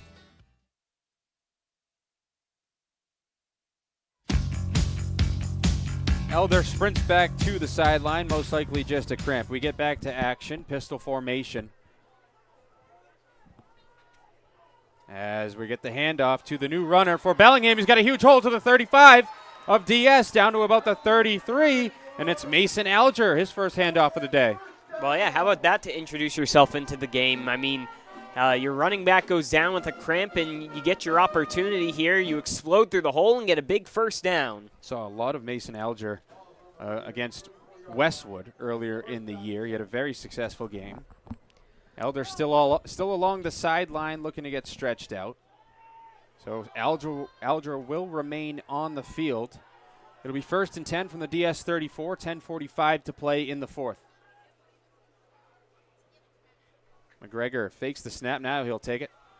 And he's going to give it again to Alger. Pushes past the 30 to about the 26, call it. Another good run. Yeah, gain of about 9 right there. And you mentioned that he was used quite a lot in Westwood. Well, it's good when you have two really good running backs. I mean, they've been using Elder all game long, which means Alger, he's got plenty of energy and a lot of gas in the tank, and he can use it all right here now. Mason Alger is a junior, and Elder is a sophomore. Excuse me. I thought he potentially – oh, no, he's a senior. I know, I can't read. He's a sophomore. All right. I wasn't sure if Elder was a senior. They were just going to play him the whole game, but it appears he is the younger of the two. Despite his name being Elder. Right. So 2nd down and 2. Ball on the 26. Here's the snap. They're going to give it to Alger again, who's got a hole again. He's going to get to the 20. He'll stay on his feet, get past the 20 to about the 19 or 18. Yeah, I mean, a good job right there again. I mean, after getting hit at the leg, he kind of scooped his way up and fell forward for an extra 2 yards. And just like that, I mean, I know they had great field possession, but Bellingham's in the red zone. So 1st and 10 from the DS 19. Under 9.5 to play in the fourth. Alger with 3 good runs to start his night, essentially. Feed the hot hand. No reason to take him out now. I know Elder's probably dying to get back in the game, but if Alger is running efficiently, you don't take him out. Elder is standing along the sideline looking to get in. He's still kind of flexing that calf area. Pistol formation. Here's the snap. They'll give it to the hot hand. Alger is looking for a lane. He'll bounce out to the near sideline. He'll get back to the original line of scrimmage. Yeah, it was tough right there from him. He had the patience to bounce around and just waiting for the hole, but it just never came out, and he gets tackled right around the line of scrimmage. So he will now come out, and it appears Elder is back in. Yeah, you could see right after there was no gain on that play, Elder was like kind of slowly pushing his way up to the coach. He's like, "Is my time to go in now?" So again, it'll be pistol formation. 1 receiver far sideline, 1 near. Here's the snap. McGregor's going to give it to Elder, who's got a huge lane past the 10 to around the 5. Well, I'll tell you what. That was a great run by finding the hole from Elder, but you got to give a lot of credit to Jacoby McCarthy right up front. He produced that hole, made a huge block as he shoved his defender out the way, and there was no way that Elder was going to miss that hole. A lot of credit's got to go to the offensive line for producing that hole right there. 8 minutes to go in the fourth quarter. Bellingham with an opportunity to go up a couple possessions, but we will get a timeout here with 7:57 to go in regulation. Timeout DS. When we come back, we will see if Bellingham can score again on MyFM 101.3. GNC Plumbing and Heating is proud to support our local football teams and athletes. Just like a strong defense on the field, they're here to keep your home running smoothly. Big enough to tackle any project and small enough to treat you like family. Visit GNCplumbing.com to learn more. Flood Fire Pro of Franklin is proud to stand with our local athletes. From floods to fire, they restore more than property, they restore peace of mind. Visit floodfirepro.com, supporting our high school football team all season long.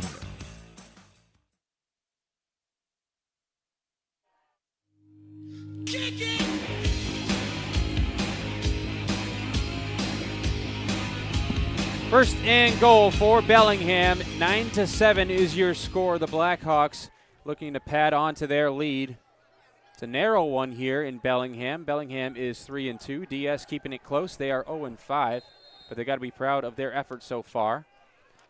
We'll see if they can keep Bellingham out of the end zone. Lots of movement here before they snap the ball in the pistol. Here is the snap. It'll go to Elder up the middle, close to the goal line, and he's going to be short.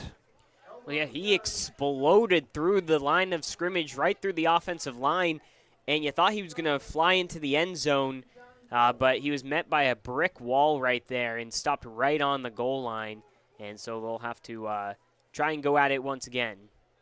Second and goal from the 2. 7.5 to play. Everyone very close, and it's not even the actual quarterback. It's going to be Sam Sullivan who's going to hand the ball off, he'll take it into the end zone for the touchdown. So Bellingham will pad on to their lead. It is 15-7 for the moment.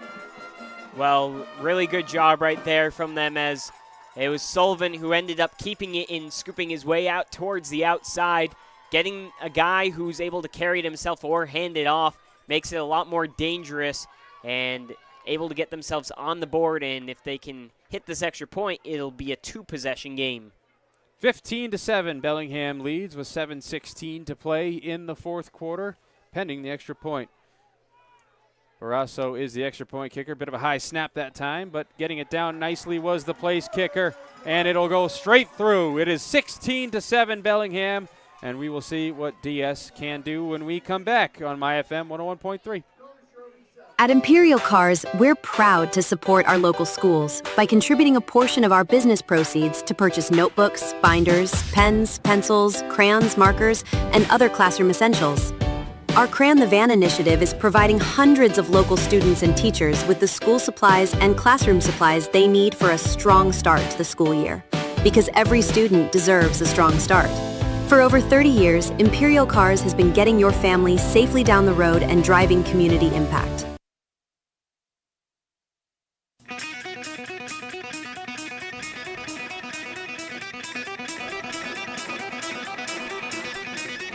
Back here at Bellingham High School, where the Blackhawks had a 2-possession lead to start the fourth. It got cut down to 1, a 2-point game, and then they just scored to make it a 9-point game yet again. They'll be kicking from right to left, and it was a short kick to about the 31. It's picked up by DS over there and brought down to about the 41 along that far sideline. So it'll be first and 10. DS has to score rather quickly. Yeah, you only got a 7-11 left on the clock, and you got to get 2 possessions. It's going to be tough, and they're going to have to come up with some big play. I know they tried the trick play before. They moved the ball down rather efficiently, but, I mean, even though they've been able to produce stops, Bellingham's been able to kill some clock. Yes. So they're going to need to score, I'd say, probably by about 4 minutes left on the clock would be a good range to aim for. Well, you got to remember, I think DS is down to also 1 timeout. Yes, that as well. As a man goes in motion to the far side, another shovel pass, and they're going to give it to Olsen, I believe. Yeah, and he comes up just shy of the line of scrimmage. I think he might have even lost a yard on that play, so they're going to have to scheme something else up other than this jet sweep that we've seen from both teams so far today. Second down and 11. Ball on the 39.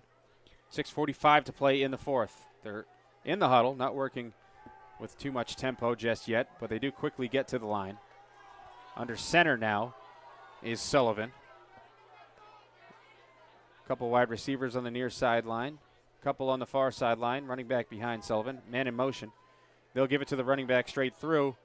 And pushing to the original line of scrimmage now is Dover-Sherborn. Yeah, not really anywhere for Price to go on that carry as he's met right at the line of scrimmage. Gets about a gain of a yard, and now it's 3rd and 10. And, I mean, even if you don't pick up any yardage here, you have to go for it on 4th down. So try and make this 4th down a little bit more manageable. Again, I know you need the big-time play, but you got to get the first down and focus on that first. Then you can go with a big try. 3rd and 9. 5:48 to play in the 4th quarter. Ball is at their own 41. Raiders looking to keep this drive alive. Bellingham appears to be showing blitz. They do back off. Now they'll bring some extra rushers. It's going to be a screen, and it's nearly intercepted. Yeah, that was Brock Berry there in the backfield. The screenplay was intended for Price, and it was broken as he stumbled, and it looked like there was too much pressure down on Sullivan, and he couldn't complete a good pass, and it went right through the hands of Brock Berry, who could have sealed the deal right there. Looks like the offense will stay out on the field. It's 4th and 9 with 5.5 to play. They only have one timeout, so it kind of makes sense why they're going to go for it. Yeah, you got to go for it because otherwise Bellingham's going to be able to kill a ton of clock, and by that point, I don't think you'll be able to possess the ball twice. Now quickly to the line is Dover-Sherborn, and they have two receivers on the near sideline, 2 on the far. Shotgun formation. Here's the snap. Sullivan looks. He's going to throw along the far sideline, deep down the field, and it's going to land incomplete. There's no flags. That will be a turnover on downs. Yeah, and it just seemed like Sullivan was always intending to throw the ball there. You saw he took like a 5-step drop, looked that way, and just threw the ball. And, I mean, there was a player underneath and a player playing on top of, and it would have taken a tremendous throw and an insane catch to be able to go through with that. I think they were just hoping that they could go and rely with one of their better players so far today, Fowler, to go up and make a big-time play. Unfortunately, that's not the case. Now Bellingham gets to trot out the offense with 5:25 left to go in a 2-possession game. And one timeout, so Bellingham is looking to put the nail in the coffin on this drive right here, as Elder is being switched out for Alger late. So they're going to switch them out right now. Alger gets the play call. He's in the pistol. In motion now is Callery. Here's the snap. They'll give it to the new runner, and he's going to get up past the 35, staying on his feet, getting close to the first down marker, maybe a gain of 9. Well, and the good thing there, too, from Alger is as soon as he felt contact, you could see that second arm came down on the ball. There's no point in this point of the game in what you guys have on the scoreboard to be fighting for extra yards. You protect the ball, and you let the clock drain. So it'll be 2nd and short, under 5 to play.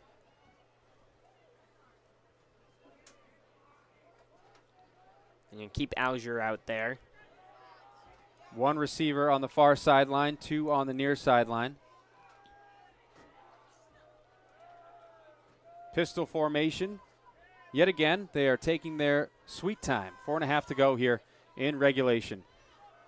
Alger pushing forward. He'll easily get the first down past the 30 as there's some aggressive blocking on the near sideline as well. No flags. Well, yeah, there was definitely some downfield blocking happening, and I got to say some really good blocking from the offensive line because DS knows what's coming. They know there's a run coming up, and their entire front 7 starts pushing towards the line of scrimmage, but they do a good job producing a hole and just big enough for Alger to run through and get enough for the first down, and now they can kill even more clock. That they can. 4 minutes to go in regulation. Time continues to tick down. McGregor in no hurry at all. Alger behind him. He will give it to him. Early pressure from DS, but he will evade it. He'll get back to the original line of scrimmage. Maybe losing 1.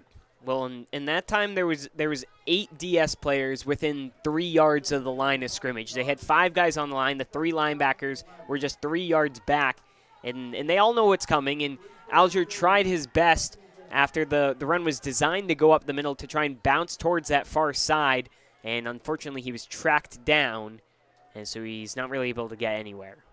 We'll call it the same formation this time. Pistol. Alger again behind the quarterback, McGregor. He will take the snap. Now he's going to throw. He's going to throw along the sideline on the far side, and it's complete. Sullivan getting past the first down marker. So for another set of downs here for Bellingham. Yeah, and I kind of like that play call because you saw that DS was being really aggressive up front in a situation where you think there's no way they're going to pass the ball here. Well, instead, let's make it nice and easy. You just run Sullivan on a nice little 5-yard hitch route, and he goes, catches the ball. He's one of your more reliable receivers. You know he's going to catch the ball, stays in bounds, gets the first down. So they're inside the red zone yet again. Bellingham looking to put the final touches on this game. There's less than 2:40 to go in regulation. Trying to get to 4-2. Here's the snap. It'll be a handoff. Alger banks it out to the left side, getting past the 5 towards that goal line, and he's brought down, right around the 2. Well, so realistically here, they can run out the rest of the clock. Now, whether or not they decide to kneel it here or try and get a touchdown is the other question, because a touchdown here does matter when you take into consideration the average margin of victory.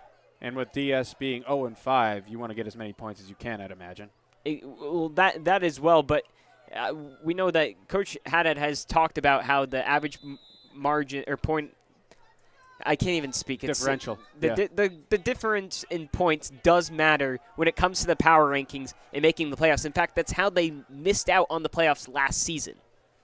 So with 1:56 to go, DS will take their last timeout.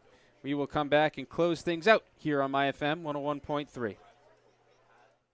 The Pool Store, that's all about fun.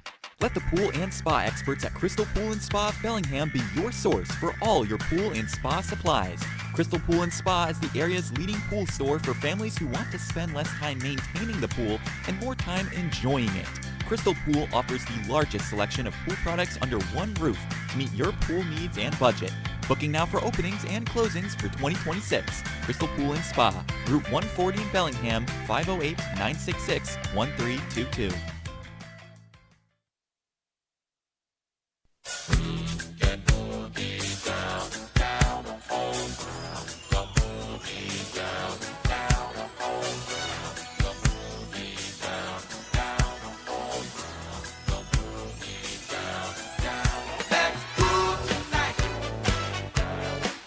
Back here at Bellingham High School, minute 56 to go in this one. Bellingham has a 16-7 lead. They have first and goal on the 2-yard line as well. Alger in the pistol. Lots of motion this time. McGregor takes the snap. He'll give it to the runner, Alger, who will push in for the touchdown. And Bellingham has a 22-7 advantage with a minute 49 to play. Well, how about that for Alger coming in the fourth quarter and really putting exclamation point on this one, really. Yeah, he was all over this in the fourth quarter after Elder got a little shaken up and able to add a score on top of it and give them a nice lead. And they're going to try to get one extra point here to make it a 16-point game. Barrasso lined up the kick. The snap is good. It is good. It is 23-7. Bellingham with the lead. A minute 49 to play. We will take it to a quick break here on MyFM 101.3. At ABC Air Heating and Cooling, we believe in hard work on the field and in your home, serving Northridge families with expert heating and cooling service. We're proud to sponsor this football season. Visit abcairheatingandcooling.com, where comfort wins.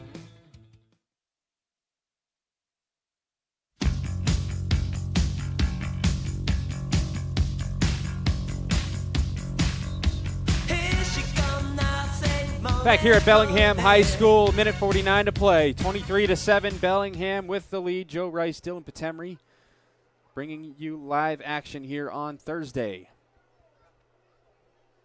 Week number 7 action. Bellingham looking to improve to 4-2, and DS trying to avoid going 0-6.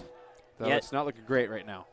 Yeah, it's big. It's big for Bellingham. They're currently ranked 8th in Division 6, and with an average margin difference of 5.8, this is sure to bring that up as well. Little pooch kick this time. That'll be around the 35. Oh, my goodness, what a hit as the flags fly. It was Sam Sullivan who just flattened a DS player. That's one of the biggest hits I've seen all year, Dylan. Yeah, that was huge, and I think there's a couple things that could have been called on that hit, which was, first of all, that hit looked a little high, and second of all, the ball was kind of on its way out, and you could call a late hit on that one as well. It's a tough one. I'm not sure if it was late as much as it was high. I think the player was going out for the football, putting his hands out, and he was just unloaded on. The ball didn't reach his hands yet, correct? I'm not sure if it reached his hands yet, and I think that's the issue. It was such a huge bang play, and it's kind of one of those where, well, I'm just going to catch it and go out of bounds, and kind of those plays where you just let the guy do it, and that's why it's a little more like foggy in that area. So there's a lengthy conversation between all of the referees, and let's we'll just go to the call right now. It's a personal foul on Bellingham, and it's a kick out of bounds. So there are fans saying that DS touched the football. I mean, at this point, guys, let's relax. I don't even think they accept. Well, can they accept both penalties? Probably not, right? So, I mean, either way, it doesn't matter. If it's out of bounds, it's an extra couple yards. So we'll see where they end up. So they're in plus territory. I mean, 15 yards from where the penalty occurred. That's correct. Okay. So it's just 15 yards, I think. Yeah, so it'll be 1st and 10 from the Bellingham 44. Yeah, because it occurred before the 40-yard line. It didn't matter that it went out of bounds there. Now we can settle down. Yep. People are still upset, but hey, what are you going to do? Late substitution here from Bellingham. They do get off the field as Dover-Sherborn is just kind of standing around right now, so. Well, Coach Haddad is talking with the refs right now. So we're not getting another substitution here. And now DS will huddle back up. So Sullivan is out. Sullivan has come off the field. Has he been ejected? That's what I'm curious about. That's what I was trying to see if they said anything, and they didn't. I don't know if they're just keeping him out as a precautionary measure to not. Well, he's on the field right now, so. He's not kicked out of the game. He's on the sideline. Yeah. At least. Well, here we go. Well, either way. 1st and 10 from the 44. Now a man goes in motion. They're going to fake the pitch over to the man in motion. Sullivan's going to throw deep down the field, wide open. Making the catch is Dover-Sherborn to the 10, to the 5, and quickly down deep in Bellingham territory. Yeah, that was connected with Fowler, and it was a Bellingham DB who fell over and left them wide open. Now they've got a chance. I mean, it's going to be tough to come back from, but they could get points on the board. Minute 35 to play. Under center now is Sullivan. They're going to pitch it over on the left side, and he's short. So that's going to waste some precious clock. If you're DS, you were hoping to get in quickly. Yeah, Zagorianako's pulled down right around, it looks like the 1.5 yard line. 2nd and goal. Working quickly is DS. Here's the snap. They're going to quickly throw it to the far sideline, and staying in bounds again, not getting to the goal line, is DS. Yeah, they were trying the quick screenplay there to Fowler. Everyone thought that maybe they were going to run it here. They go with the quick offense. Now under a minute, it's 3rd down. You need 8 points if you're DS. Under a minute to go. Here's the snap. Quick quarterback sneak. Did he get in? Did he get in? He did not. He did not. He's stacked up. It'll be 4th and goal. Well, we've had about 4 plays in the last 20 seconds, it feels like. Now under 40 seconds. And some miscommunication, I believe, between coach and quarterback as they have to huddle up. Now they'll quickly get to the line. 25 seconds to go. DS wasting precious clock. Here's the snap. Quarterback sneak again. He barrels towards the goal line. Did he get in? No, he did not, according to the back judge, I believe. We will see. He's short. Wow. Bellingham has made the stop. So that will put the feather in the cap for this one, and the defense rightfully makes the stop to end the game. Yeah, I mean, what a defensive effort right there from Bellingham after giving up the huge gain. And again, like I mentioned, I know you're saying it's a 23-7 game. First of all, that brings a lot of momentum going into next week after you don't want to go out giving up a touchdown. But secondly, I'm telling you, the average point margin does matter. It matters a lot. It's that in your opponent rating. Once you get to 3 wins, those are the 2 factors that add together that get you into the playoffs. And I know that's in Coach Haddad's mind because when we spoke to him, he mentioned that's how they missed out last year. So that's definitely in the back of his head. So Bellingham will call a timeout here. So they have to get out of the end zone, and this game will be over afterwards. We'll keep it here. We'll talk a little bit about that quick minute that we just had. Yeah, for sure. And, I mean, it was a crazy sequence of events because Dover-Sherborn was playing no-huddle offense, and they kept rushing themselves out there. And you got to give a lot of credit to Bellingham, who was able to adapt on the fly as well. Absolutely. Bellingham was able to keep them out of the end zone, and not for a lack of effort. I thought they were solid play calls along that goal line, in fairness. Yeah, they were really good play calls, but just better defense right there. And now you're calling a timeout because you're trying to get your offense settled down after that big explosion on defense. A lot of those guys that were on defense are probably going into this play. You just got to figure out a way to not get sacked in the end zone. So you said that 14 is the That's max, fair, correct? And they're up 16. They are up 16. So my math was correct, 16. so they could just take the safety. They could, and then they could punt the ball away and dare. They could do the play where you just hold everyone and the guy runs around with it. Yeah, we will see what they want to do here. They can elect to get out of the end zone as well, as Alger is lined up behind McGregor. And they're going to push forwards. I believe it was Calorie who took the snap, if I'm not mistaken. Either way, they get out of the end zone, and that should do it for the ball game. So Bellingham with a hard-fought 23-7 victory. Maybe not exactly what you expected, but they got the job done. When we come back, we'll talk about it all in the post-game show right after these words. It's time for the Reynolds Report, your local sports spotlight on MyFM. From Friday night football and basketball buzzer beaters to the unsung stars of field hockey, track and field, and more. I've got all the highlights, scores, and stories from around the MyFM listening area. Stay up to date with the Reynolds Report and read more at myfmtoday.com. Local sports covered the way they should be, only on the Reynolds Report on MyFM. Step into pure bliss at Wink Salon and Spa, located at 32 Hastings Street in Mendon. Let your tension melt away with our full-spectrum infrared sauna and Normatec compression therapy. Rejuvenate with personalized facials, soothing massage therapy, and a wide range of beauty services, including lash extensions and expert hair styling. Whether you need a quick refresh or a full day of pampering, Wink Salon and Spa is the perfect escape. Book now at 508-381-1422 or visit winksalonspa.com. Self-care isn't selfish, it's essential. Football game, hometown pride, and American climbers serving in and around Hopkinton is right there with you. Proud sponsor of high school football and your go-to for expert tree care. Play hard, climb harder. AmericanClimbers.com.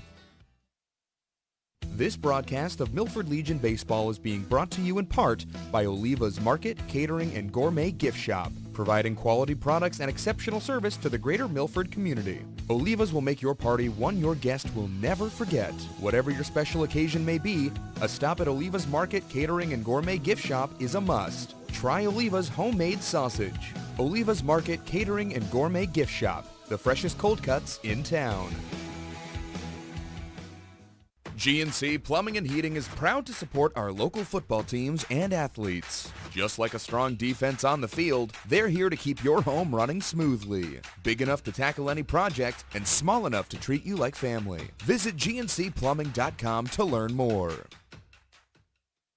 Mom, do I really have to wear glasses? You do, sweetie. But don't worry, Joseph and Thomas Opticians has lots of fun frames. Can I pick any pair I want? Absolutely. And they'll make sure they fit just right. Oh, they make me look super smart. That's because you are super smart. And you'll see even better now. Joseph and Thomas Opticians. Trusted on site. Find us at 138 South Main Street, Milford. Are you looking for custom apparel that stands out? The Embroidery Bar in Milford is the place for businesses, families, schools, and teams who want to look sharp. Local and dependable, they've got everything from tees and jackets to cups and unique gifts. I'm Anthony, co-owner of the Embroidery Bar. Whatever you need, embroidery, printing, or custom gear, we'll make it happen. We're here for our community, and we're ready to work with you. Stop by the Embroidery Bar at 208 Main Street, 2nd floor, right here in Milford. Or you can visit them online at theembroidery-bar.com. The Embroidery Bar in Milford, the local go-to for looking your best. Hey, it's Tyler Lawton, and you can join me every weekend from 4 to 7 p.m. for the Weekend Wind Down on MyFM 101.3. I'm bringing you the greatest hits from the 80s and 90s, plus local news, pop culture updates, and a preview of what's coming up this week on MyFM. From interviews and giveaways to sports and community buzz. It's the perfect way to chill out before Monday hits. The Weekend Wind Down with Tyler Lawton every weekend from 4 to 7, only on MyFM 101.3. Flood Fire Pro of Franklin is proud to stand with our local athletes. From floods to fire, they restore more than property, they restore peace of mind. Visit floodfirepro.com, supporting our high school football team all season long. At Imperial Cars, we're proud to support our local schools by contributing a portion of our business proceeds to purchase notebooks, binders, pens, pencils, crayons, markers, and other classroom essentials. Our Crayon the Van initiative is providing hundreds of local students and teachers with the school supplies and classroom supplies they need for a strong start to the school year. Because every student deserves a strong start. For over 30 years, Imperial Cars has been getting your family safely down the road and driving community impact.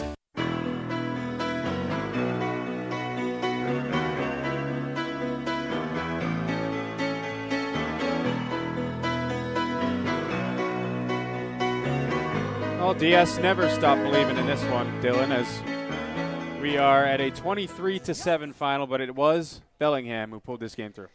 Yeah, it was, and it was one that was kind of unexpected. It was a defensive battle in the first half, and finally some scores started to come through in the second half of the game, but still throughout, it really was a defensive battle all the way down to the end. Bellingham was able to improve to their 4-2 record. That's 4 straight wins for them. You know, it didn't come easy for them. Their offense, they scored a ton of points the prior 2 weeks. They had to grind this one out a little bit more. They win 23-7. There's some positives that you can take from that, though. Yeah, for sure. There definitely is. I think their offense started to find a little bit more life in that second half, and I think the early struggles show you that it's not going to be easy every single time. Exactly. And I think what at least I gathered away from this game is that they have a good run game, and they got 2 good running backs in Elder and Alger. And I would be interested to see how they use the combination of those two and maybe mixing it up more throughout the game. Obviously, we saw a lot of Elder through the first 3 quarters. Maybe switching them off a little bit more to give different types of looks. You are now listening to the Milford Nissan and Milford Nissan Collision Center post-game show. Bellingham, we just talked about them. Hard-fought victory, but DS on that other side, they had 5 really tough defeats. Is there something you could take from this game? I think for sure there definitely is. I mean, you look at the last defeats they had. They lost 42-7 to Norton and 34-0 to Weston. I think this one that was 23-7 that they honestly could have gone and put more points up on at the end. I think there was a couple of chances where they left points off the board where they should have found the end zone.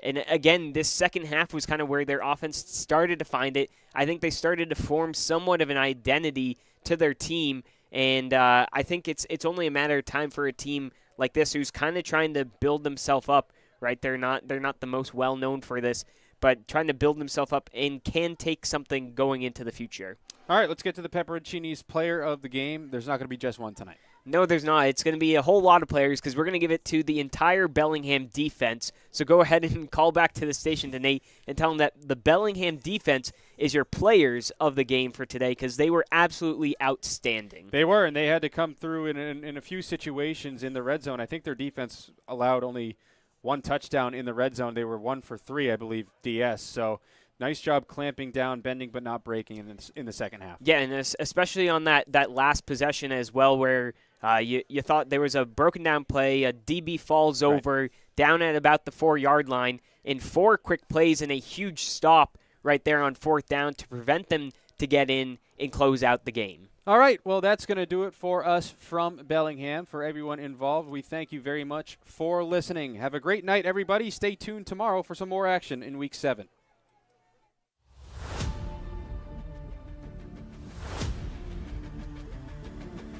Thank you for listening to MyFM 101.3's coverage of high school football. Brought to you by Milford Federal Bank, Joseph and Thomas Opticians, Milford Regional UMass Memorial Health, Crystal Pool and Spa, The Embroidery Bar in Milford, All Temps System, Milford Hardwood, Oliva's Market Catering and Gourmet Gift Shop, Peppercinis, Winks Salon and Spa, ABC Air Heating and Cooling, Milford Tire Service, Southwick Zoo, American Climbers, GNC Plumbing and Heating, Flood Fire Pro, Modern Design and Build, and Milford Nissan and Milford Nissan Collision Center. Now we send you back to your regularly scheduled programming.